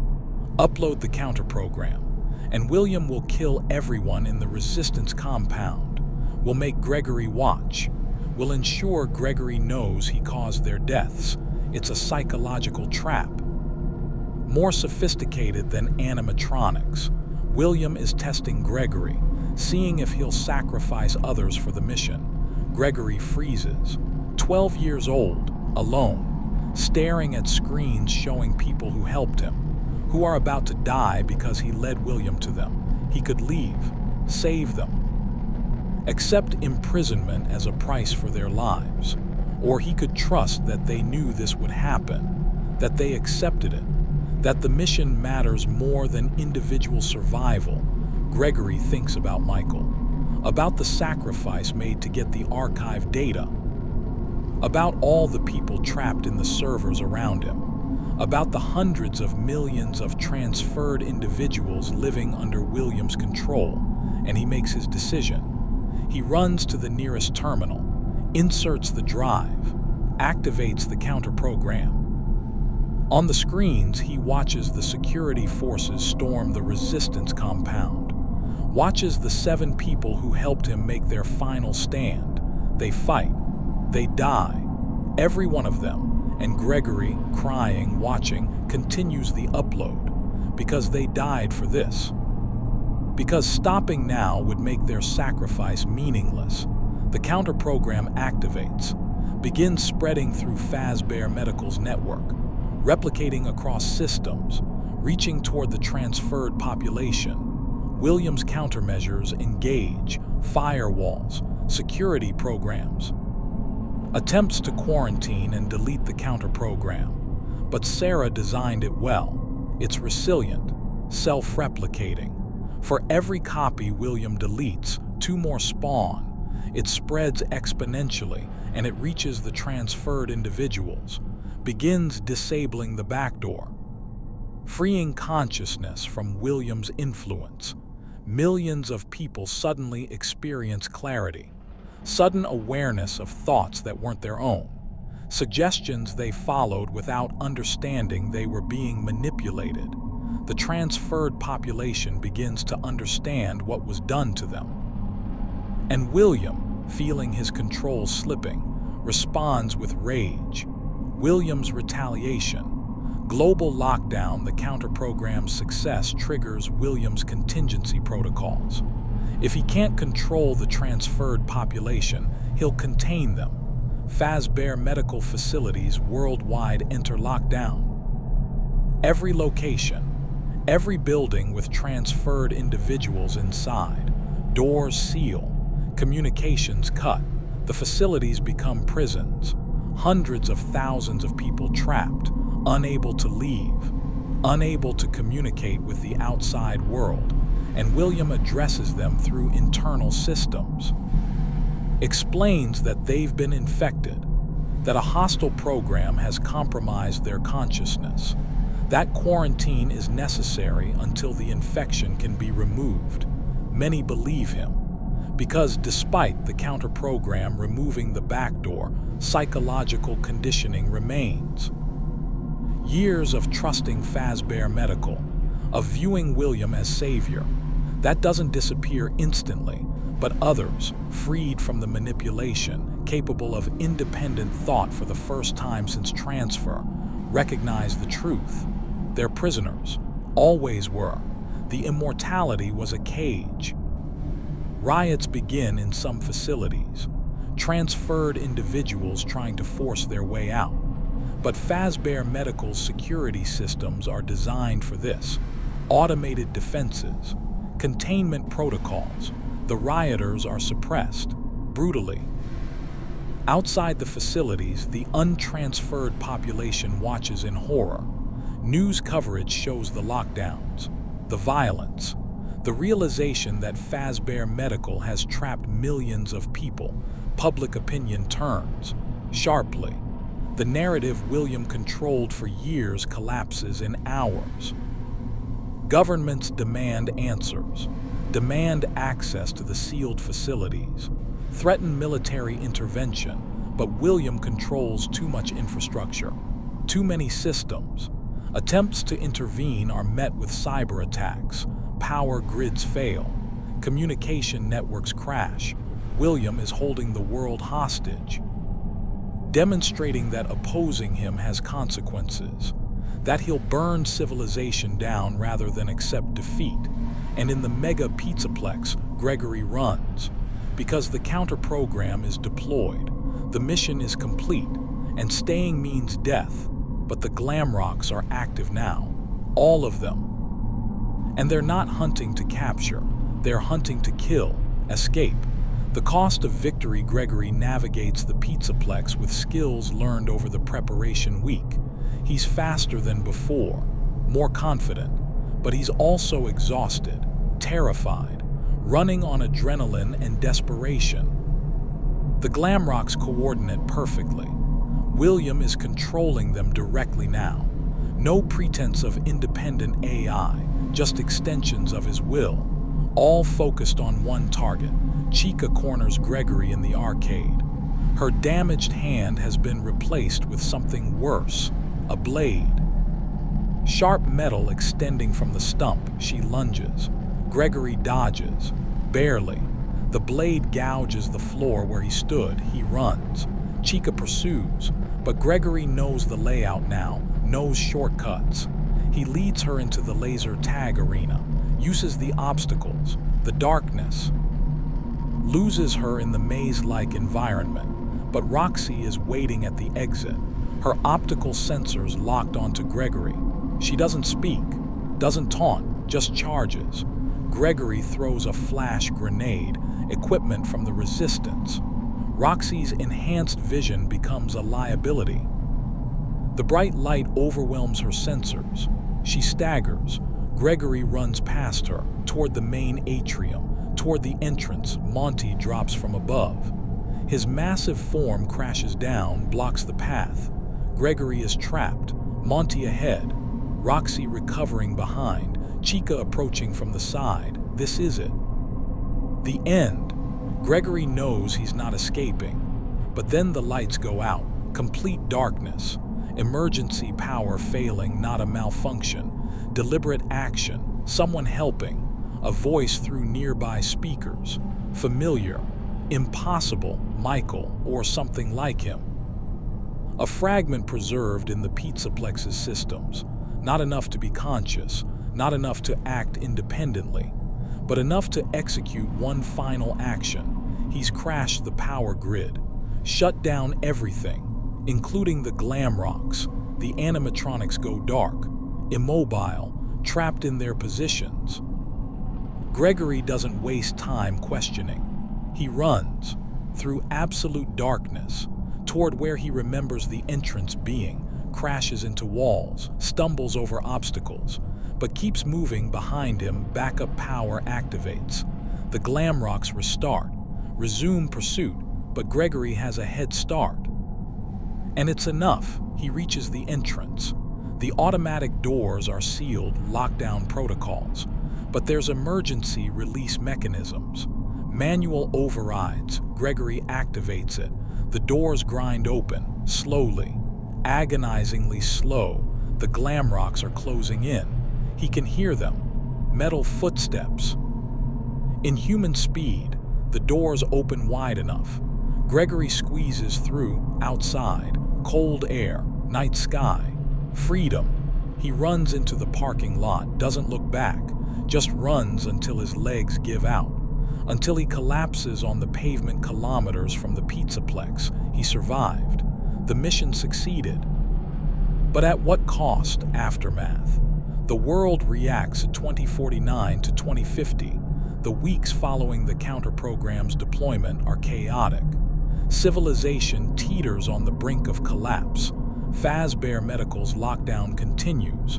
Millions trapped in facilities.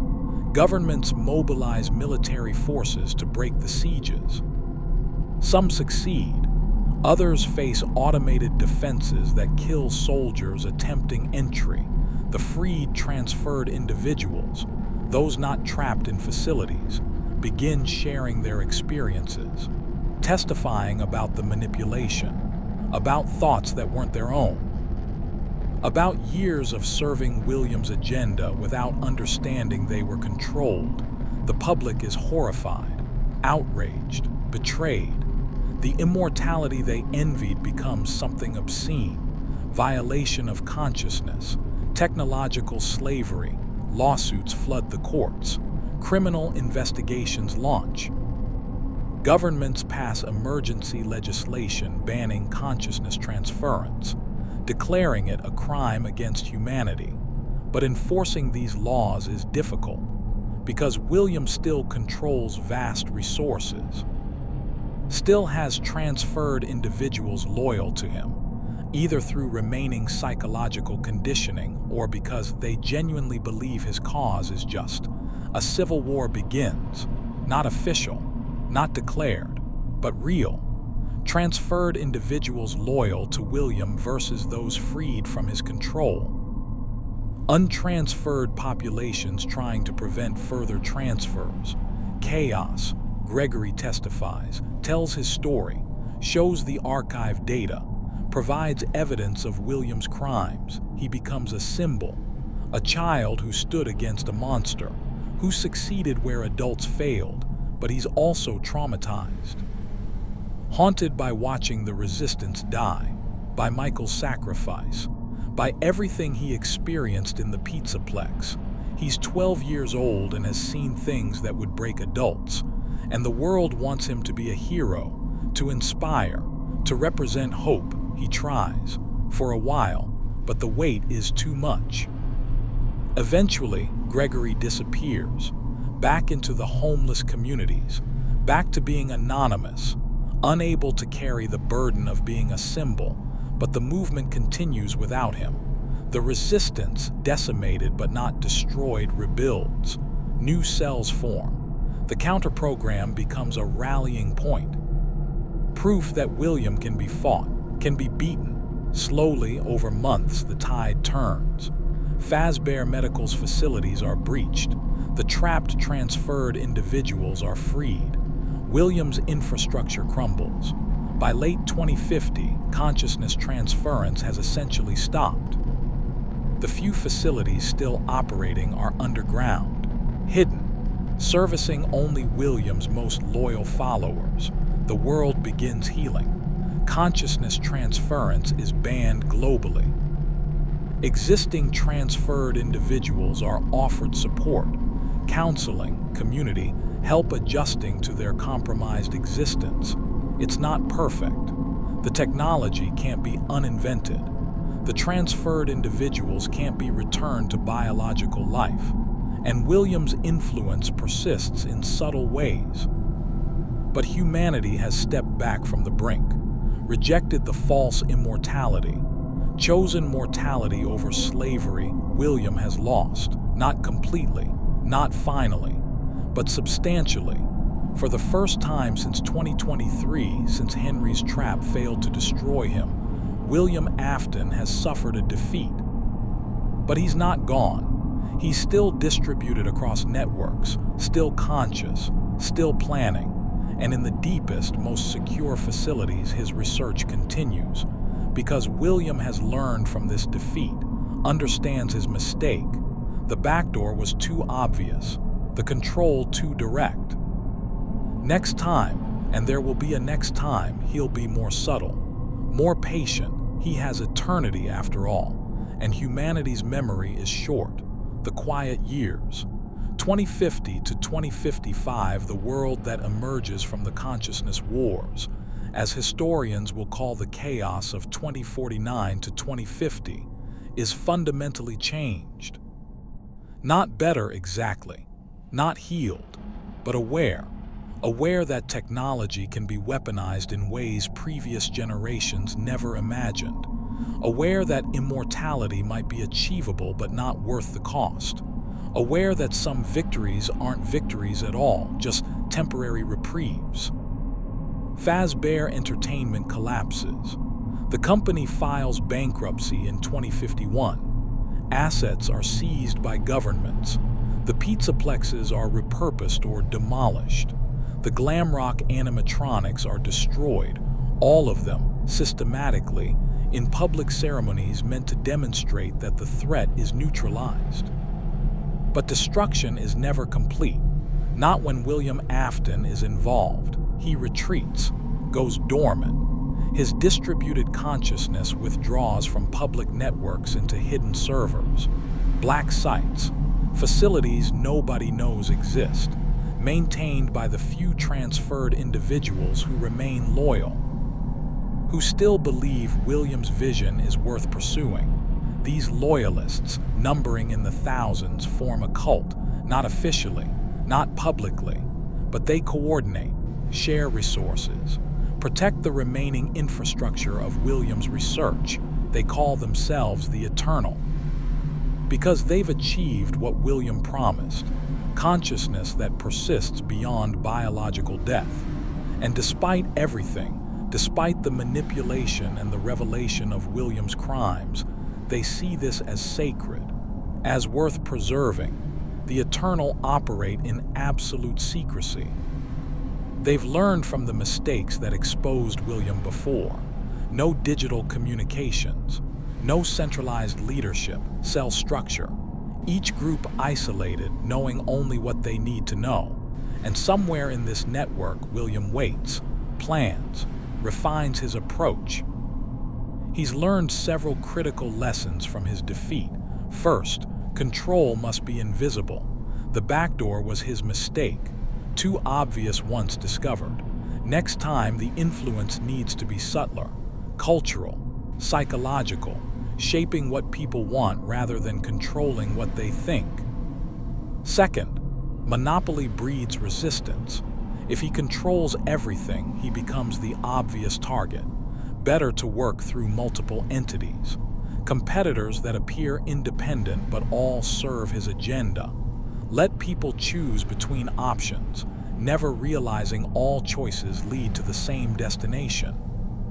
Third, speed creates opposition. The rapid deployment of consciousness transference technology triggered backlash. Next time, slower, generational. Let people acclimate. Make each step seem reasonable in isolation so they don't recognize the cumulative direction. William has time. Immortality grants patience. He can wait decades, generations, until humanity forgets, until the horror fades into history, until new generations emerge who didn't experience the consciousness wars firsthand. And then he can try again. The world doesn't know this, believes the threat is over, believes William's infrastructure was destroyed, his consciousness eliminated when the servers were shut down. But Gregory knows better. The resistance survivors know. They understand that William is too smart, too prepared to be truly defeated. That absence isn't evidence of death, just evidence of patience.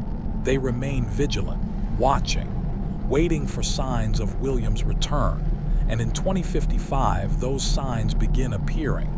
The new generation, 2055 to 2060, 20 years after the consciousness wars, a new generation has grown up. They were children during the chaos.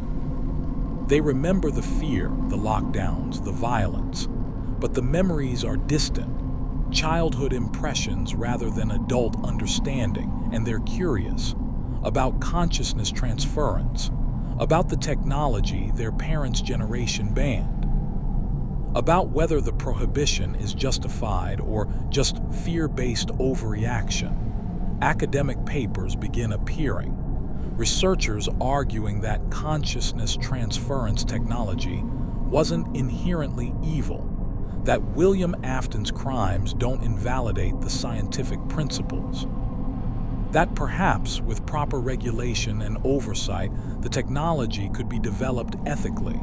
The papers are sophisticated, well-researched, published in prestigious journals.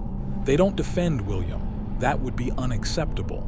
Instead, they argue for separating the man from the science, for not allowing one monster's abuse of technology to prevent legitimate research. The arguments gain traction, particularly among young researchers, scientists who want to explore consciousness, who see the ban as limiting human knowledge, who believe they can succeed where William failed. Universities begin petitioning for permission to conduct limited research, not consciousness transference itself, that remains illegal, but studying the underlying principles, understanding how remnant works, how consciousness might be preserved. The petitions are initially denied.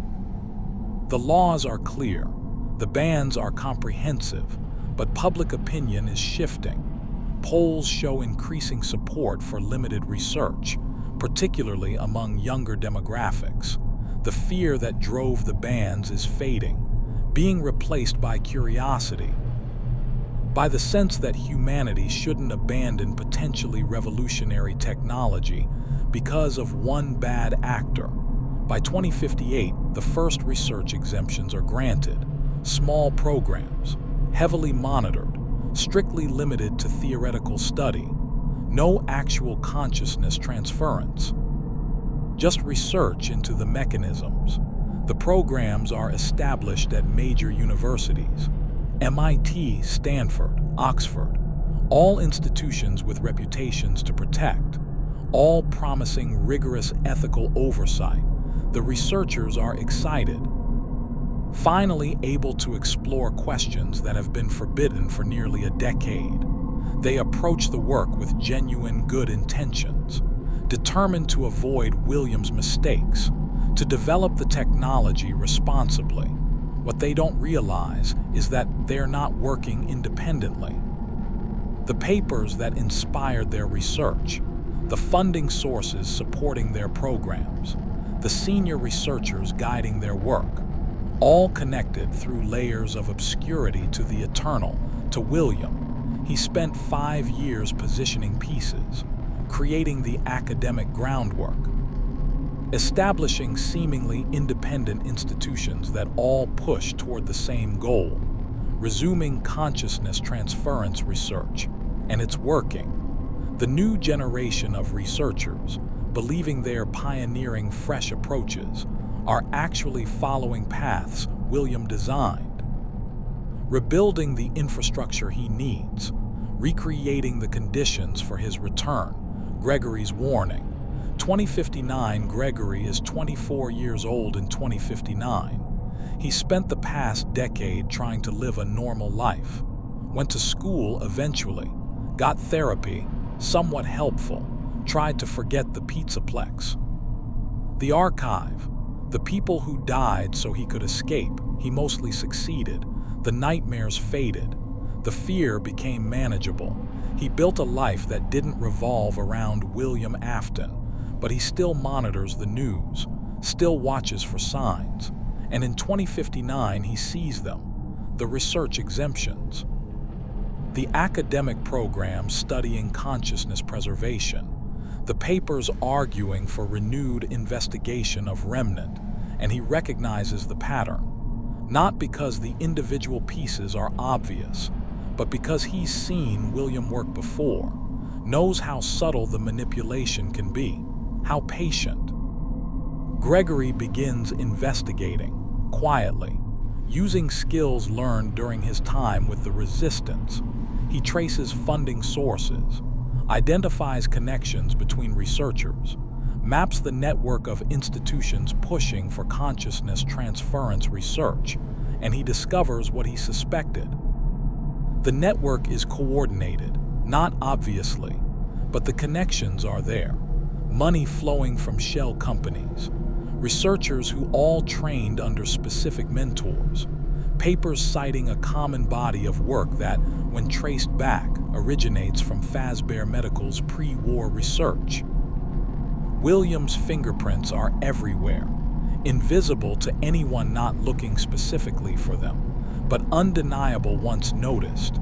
Gregory tries to warn people, reaches out to journalists, to government officials, to anyone who might listen, but he faces the same problem the Resistance faced years ago. He has pattern recognition, not proof. He can show connections, but they are circumstantial. Nothing that definitively proves William's involvement, and Gregory's credibility is complicated. He's the child who infiltrated the pizzaplex, the symbol of resistance, but he's also traumatized. Has a documented history of PTSD. His warnings can be dismissed as paranoia, seeing patterns that aren't there. Unable to move past his childhood trauma, some people listen. The few remaining Resistance members, researchers who remember the consciousness wars firsthand, officials who distrust anything connected to consciousness transference, but they are minority voices. The momentum is with the younger generation, with the researchers excited about new possibilities, with the public increasingly willing to reconsider the bans. Gregory realizes that warnings won't work, that preventing William's return will require more than testimony, will require evidence, proof of active malice, not just suspicious patterns, and obtaining that evidence means going back, returning to the world he escaped, infiltrating the research programs, finding the connections to William and exposing them before it's too late. It means becoming, once again, the person he was at 12, the infiltrator, the spy, the one willing to enter the monster's domain. Gregory spends months preparing, learning about the research programs, identifying which institutions are most connected to the suspicious network, determining where William's influence is strongest, and he chooses his target, the Remnant Research Institute at MIT, a program studying consciousness preservation mechanisms. Led by Dr. Elizabeth Thorne, a researcher whose career was funded entirely by grants from sources Gregory has traced to the Eternal, he applies to the Institute. Not as Gregory, he uses a false identity, a manufactured background, claims to be a graduate student interested in consciousness studies. His application is accepted because William's network is looking for researchers, for people to advance the work, and Gregory's false credentials are impressive.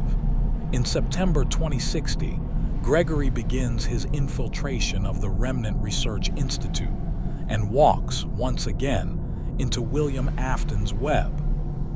The Institute, 2060 to 2062, the Remnant Research Institute operates from a state-of-the-art facility on MIT's campus. Everything is modern, transparent, designed to project legitimacy and ethical oversight. Dr. Thorne is brilliant, genuinely passionate about understanding consciousness. She believes she's conducting groundbreaking research, discovering principles that could revolutionize neuroscience and philosophy. What she doesn't know is that her funding sources are compromised, that her research direction is being subtly guided, that the questions she's exploring are exactly the questions William needs answered. Gregory spends weeks gaining trust, demonstrating competence, becoming an accepted member of the research team, and he observes. The research focuses on remnant, the substance that binds consciousness to physical materials. The team is mapping its properties, understanding how it forms, how it persists. They're not creating consciousness transference technology, not directly, but they're building the knowledge base required to develop it, answering the fundamental questions about how souls bind to matter. Gregory accesses Dr. Thorne's communications, her funding reports, the directives guiding the research, and he finds what he's looking for. The questions they're investigating aren't coming from Dr. Thorne. They're being suggested by the funding sources, specific research directions, particular experiments to prioritize. And when Gregory traces those funding sources through enough layers, he finds the Eternal. And beyond them, the server farms where William's consciousness is distributed. William is directing the research. Through layers of intermediaries, through seemingly independent suggestions, he's guiding these scientists toward rebuilding the technology he needs. Gregory compiles evidence, documents the funding trails, records communications showing the research direction being externally influenced, and he prepares to release it, to expose the Institute as compromised, to show the world that William's influence persists. But before he can act, Dr. Thorne makes a breakthrough. The discovery, February 2062, the team successfully creates artificial remnant in the laboratory. It's a small amount, unstable, but it's genuine, consciousness binding to prepared materials under controlled conditions. The implications are staggering. If remnant can be created artificially, consciousness preservation becomes reproducible, scientifically valid, no longer dependent on traumatic death, no longer requiring murder. Dr. Thorne is ecstatic, believes this validates her career, proves that consciousness transference research can be conducted ethically. But Gregory understands what this really means. William now has the final piece, the ability to create remnant without killing, to produce the substance required for consciousness transference at industrial scale. The technology is complete. everything needed to resume consciousness transference, to restart the project that nearly enslaved humanity. Gregory knows he has to act immediately. No more waiting for perfect evidence. No more trying to expose the network subtly. He steals Dr. Thorne's research data. All of it, the methods for creating artificial remnant, the experimental results, everything, and he destroys the laboratory, sets fires that eliminate the equipment, the samples, the physical infrastructure of the research. Then he runs, knowing that he's committed arson, sabotage, crimes that will be prosecuted, but also knowing that he's prevented William from obtaining the completed research, bought time, delayed the inevitable. The authorities arrest Gregory 3 days later. He doesn't resist, confesses to the destruction, attempts to explain why, that the research was compromised, that William Afton was directing it, that consciousness transference technology is too dangerous to develop. But without perfect evidence, the funding trails are complex, the connections circumstantial. His explanation sounds like extremism, like someone so traumatized by childhood experiences that he can't rationally evaluate scientific research. Gregory is convicted, sentenced to 15 years for arson and destruction of research property, and he goes to prison knowing he failed, knowing the research can be reconstructed, knowing William is still out there, still planning, still patient, but at least he tried. At least he fought, even if, ultimately, he couldn't win. The reconstruction. 2062 to 2070, Dr. Thorne is devastated by the laboratory's destruction. Years of work eliminated, her breakthrough erased. But the research can be reconstructed. The methodology was published in preliminary papers. Other teams were conducting similar work. The knowledge exists in distributed form, and the eternal ensure the work continues. New funding appears. New laboratories are established. Not at MIT. The publicity from Gregory's trial made that untenable, but at other institutions. In other countries with less restrictive oversight, the research proceeds, more carefully, more secretly, but it proceeds. By 2065, artificial remnant production is refined. Multiple teams can create it reliably. The knowledge is no longer unique, no longer vulnerable to sabotage, and applications begin appearing. Not consciousness transference that remains illegal, but other uses, medical applications, treating degenerative neurological conditions, preserving cognitive function in dying patients. The applications are genuinely helpful. Alzheimer's patients regaining memory, stroke victims recovering lost brain function. The technology is saving lives, improving quality of life for people with terrible conditions. Public opinion shifts again. The technology that was banned after the consciousness wars is now seen as valuable, beneficial, too useful to prohibit entirely. Regulations are loosened, carefully, incrementally, allowing specific applications, under strict oversight with safeguards intended to prevent abuse. But the safeguards are designed by people William influences. The oversight is conducted by institutions he's infiltrated. The incremental loosening follows a path he's designed. By 2070, consciousness transference technology is functionally legal again. Not by that name. It's called cognitive preservation therapy or neurological substrate enhancement. But the underlying principles are identical. Clinics begin offering the services, expensive, restricted to terminal patients, but available, and people accept it. Because it's presented as medical treatment, not immortality. Because it's helping people who are dying. Because 20 years have passed since the consciousness wars and the fear has faded.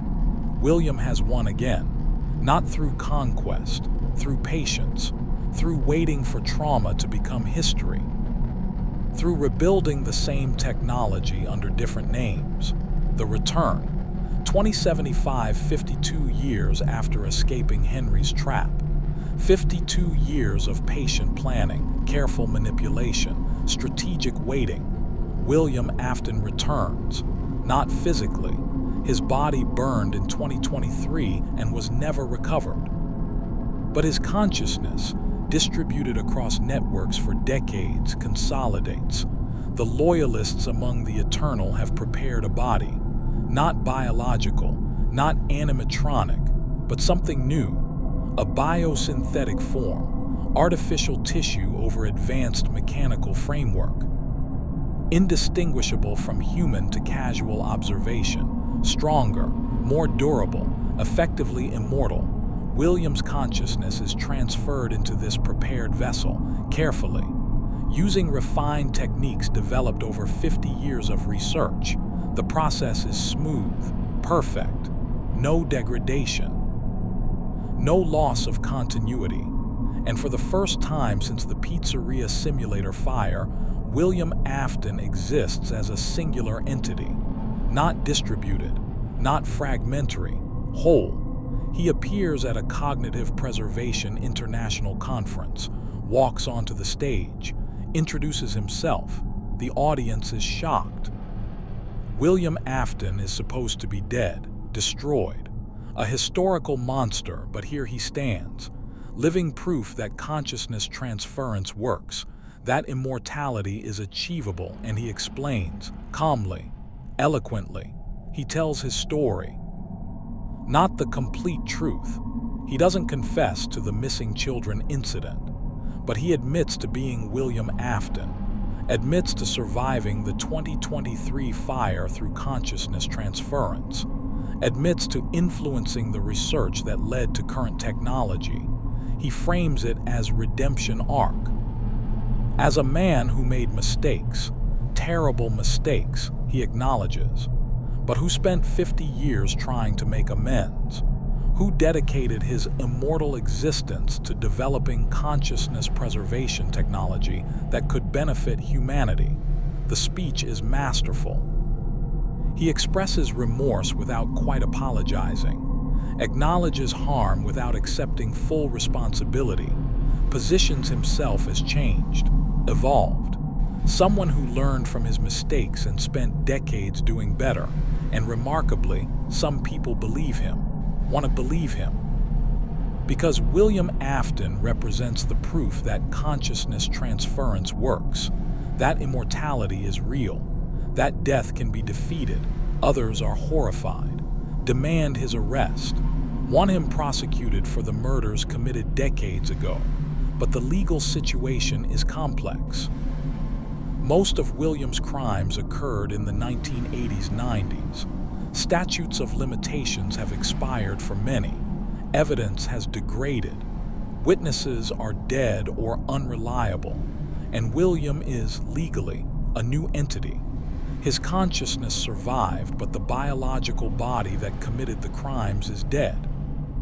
Can this biosynthetic form be held responsible for crimes committed by a biological body that no longer exists? The legal debates consume years. Meanwhile, William operates freely, builds a new company, not Fazbear Entertainment. That brand is too damaged, but something new, Infinity Dynamics, specializing in consciousness preservation and life extension. He's not hiding anymore. Not working through intermediaries. He's open, public, daring anyone to stop him, and the world, incredibly, is divided. Half sees him as a monster who should be imprisoned. Half sees him as a visionary who conquered death. The division paralyzes effective opposition. While people debate William's legal status and moral character, he continues working, building infrastructure, refining technology, positioning for the next phase. Gregory's release. 2075, Gregory is released from prison in 2075 after serving 13 years. He's 39 years old, most of his adult life spent incarcerated for trying to stop William. He emerges into a world that's forgotten the lessons of the consciousness wars, where William Afton walks free, where consciousness transference is not only legal but celebrated, everything Gregory sacrificed for, everyone who died trying to stop William, Michael, the resistance, all of it meaningless, the world chose to forget, chose to accept William's technology despite knowing what he is, chose immortality over justice. Gregory could give up, could accept that he lost, that William won, that nothing he does will matter, but he doesn't, can't. Because accepting William's victory means accepting that the children who died in the missing children incident died for nothing, that Charlotte Emily's suffering was meaningless, that Michael's sacrifice achieved nothing. Gregory may have lost every battle, but the war isn't over while he's still breathing. He begins planning. One more attempt, one final effort to stop William before the technology spreads beyond any possibility of containment. He knows it's futile, knows he's one person against an immortal genius with infinite resources, knows he'll fail, but he has to try, because someone has to remember what William Afton really is. Someone has to stand against the monster, even knowing they'll lose. Gregory spends months preparing. He's older now, not the 12-year-old child who infiltrated the Pizzaplex, not the young idealist who destroyed Dr. Thorne's laboratory. He's a man who's lost everything, who has nothing left to lose, who understands that stopping William will require a sacrifice he's finally ready to make. The final confrontation. December 2075, Gregory infiltrates Infinity Dynamics headquarters. It's easier than expected. William's arrogance has made him careless about security. He believes he's won, believes no one can threaten him anymore. Gregory reaches William's private laboratory, the place where the most advanced consciousness transference research occurs, where William continues refining his immortality technology, and Gregory sets explosives, crude but effective devices, enough to destroy the facility, to eliminate decades of research, to set William back years, maybe decades. But he's not trying to escape this time. He's not planning to survive, because Gregory has realized something. William will always return, will always rebuild. As long as he exists, as long as his consciousness persists somewhere, he'll continue. The only way to truly stop William is to eliminate every copy of his consciousness, every backup, every distributed fragment, and the only way to do that is to destroy the core, the original consciousness from which all copies derive, which exists, Gregory has discovered in this facility.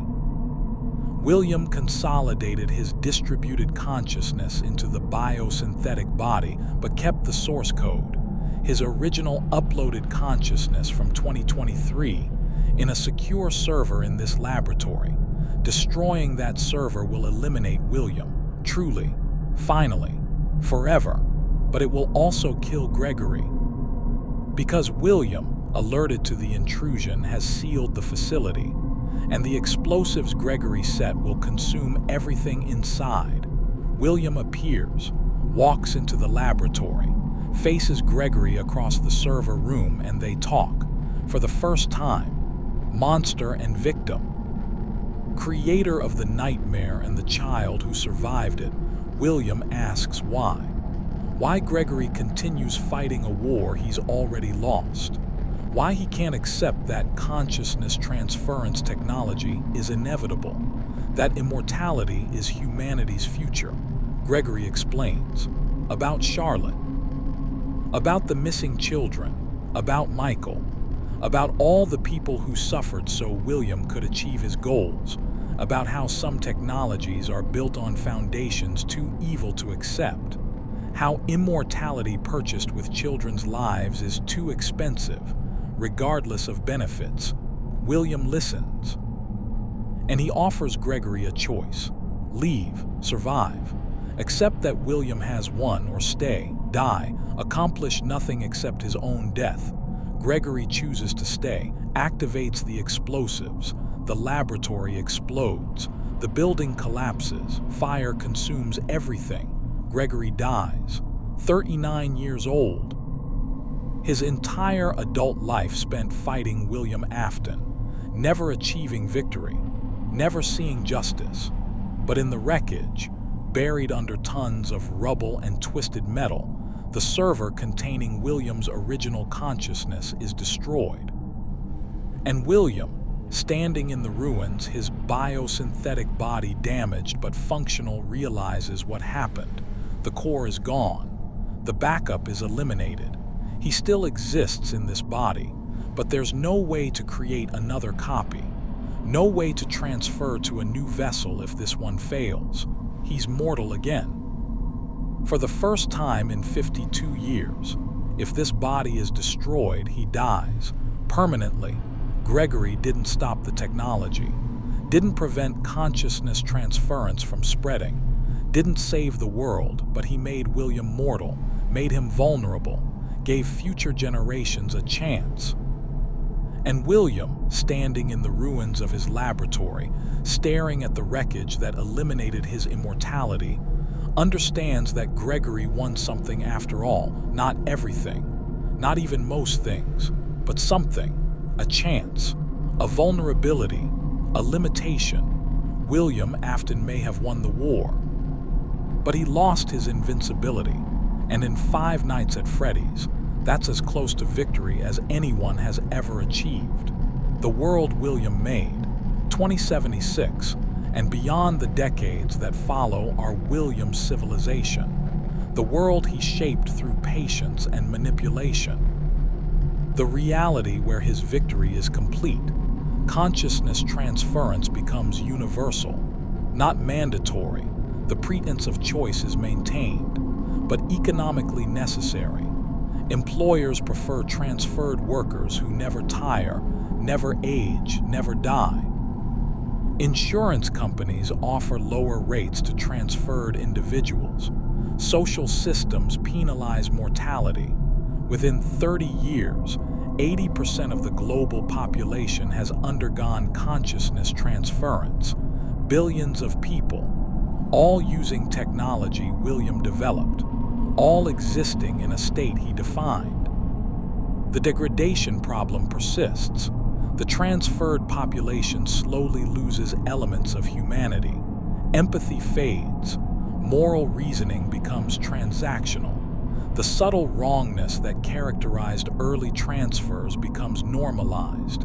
Humanity becomes colder, more mechanical, more like the animatronics that inspired the technology. People who look human, act human, but are fundamentally changed, missing something essential that can't be recovered. And William rules this world. Not officially, there are still governments, still elected leaders.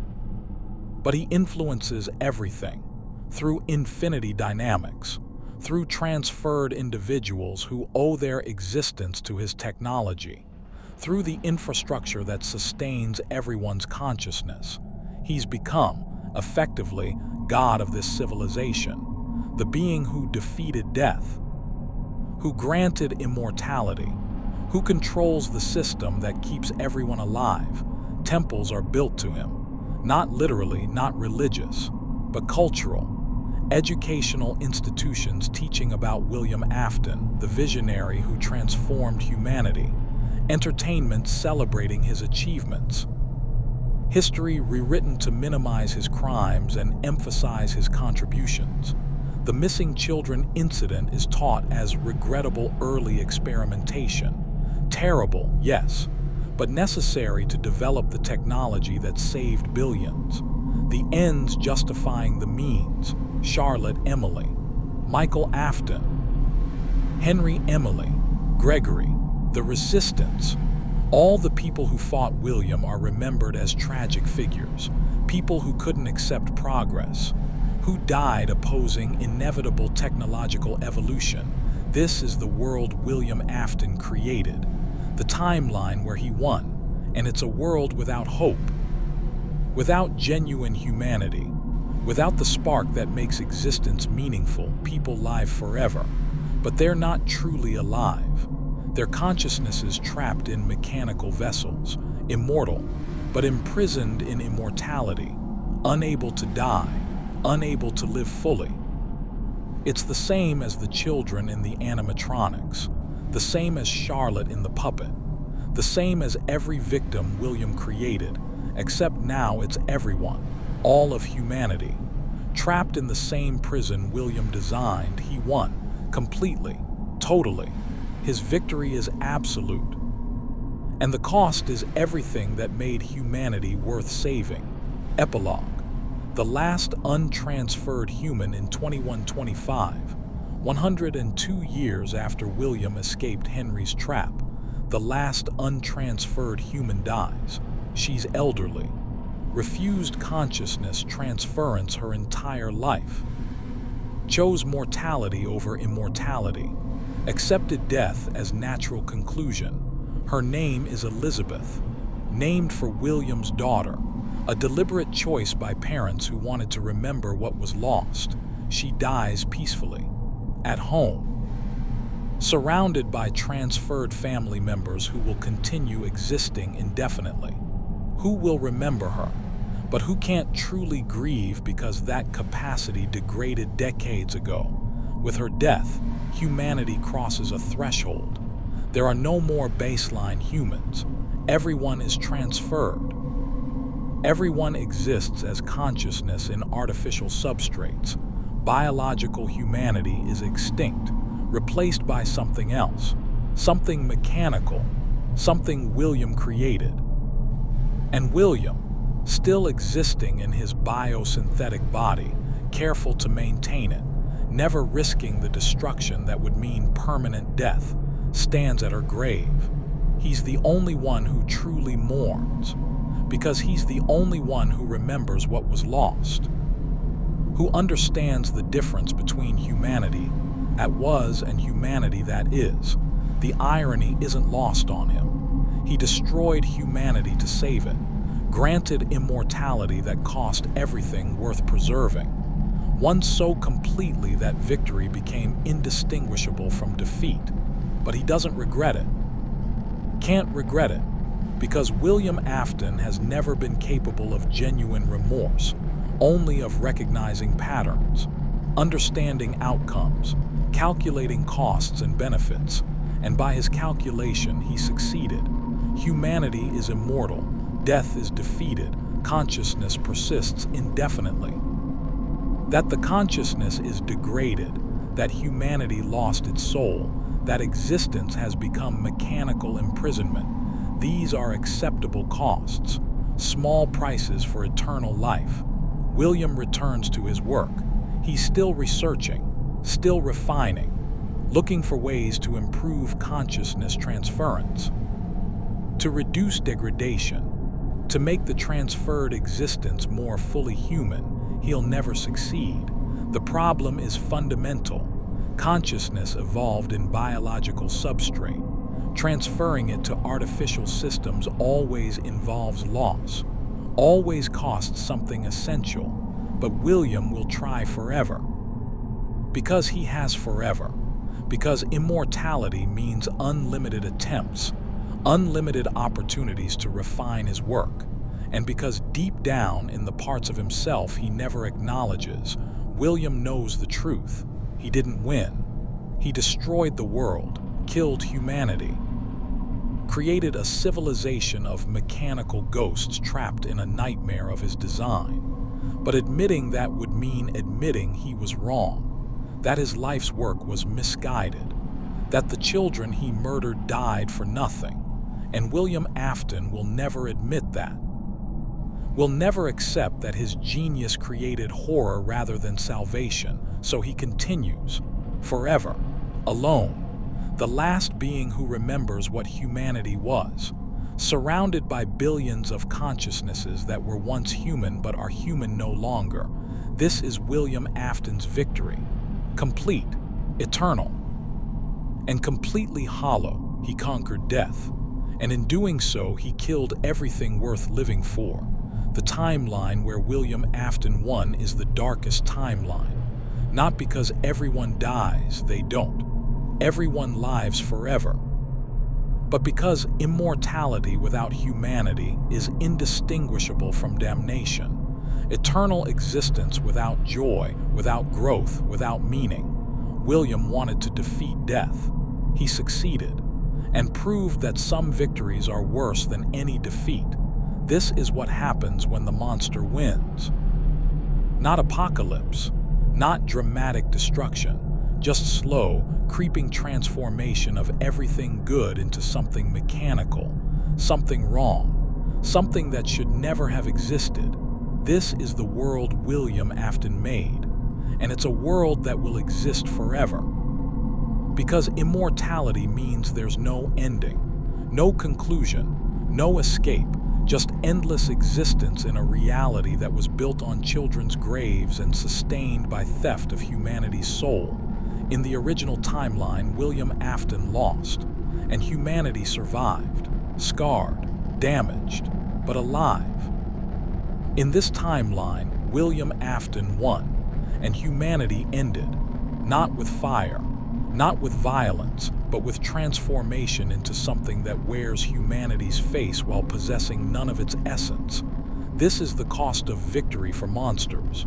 They get everything they wanted, and destroy everything worth having in the process.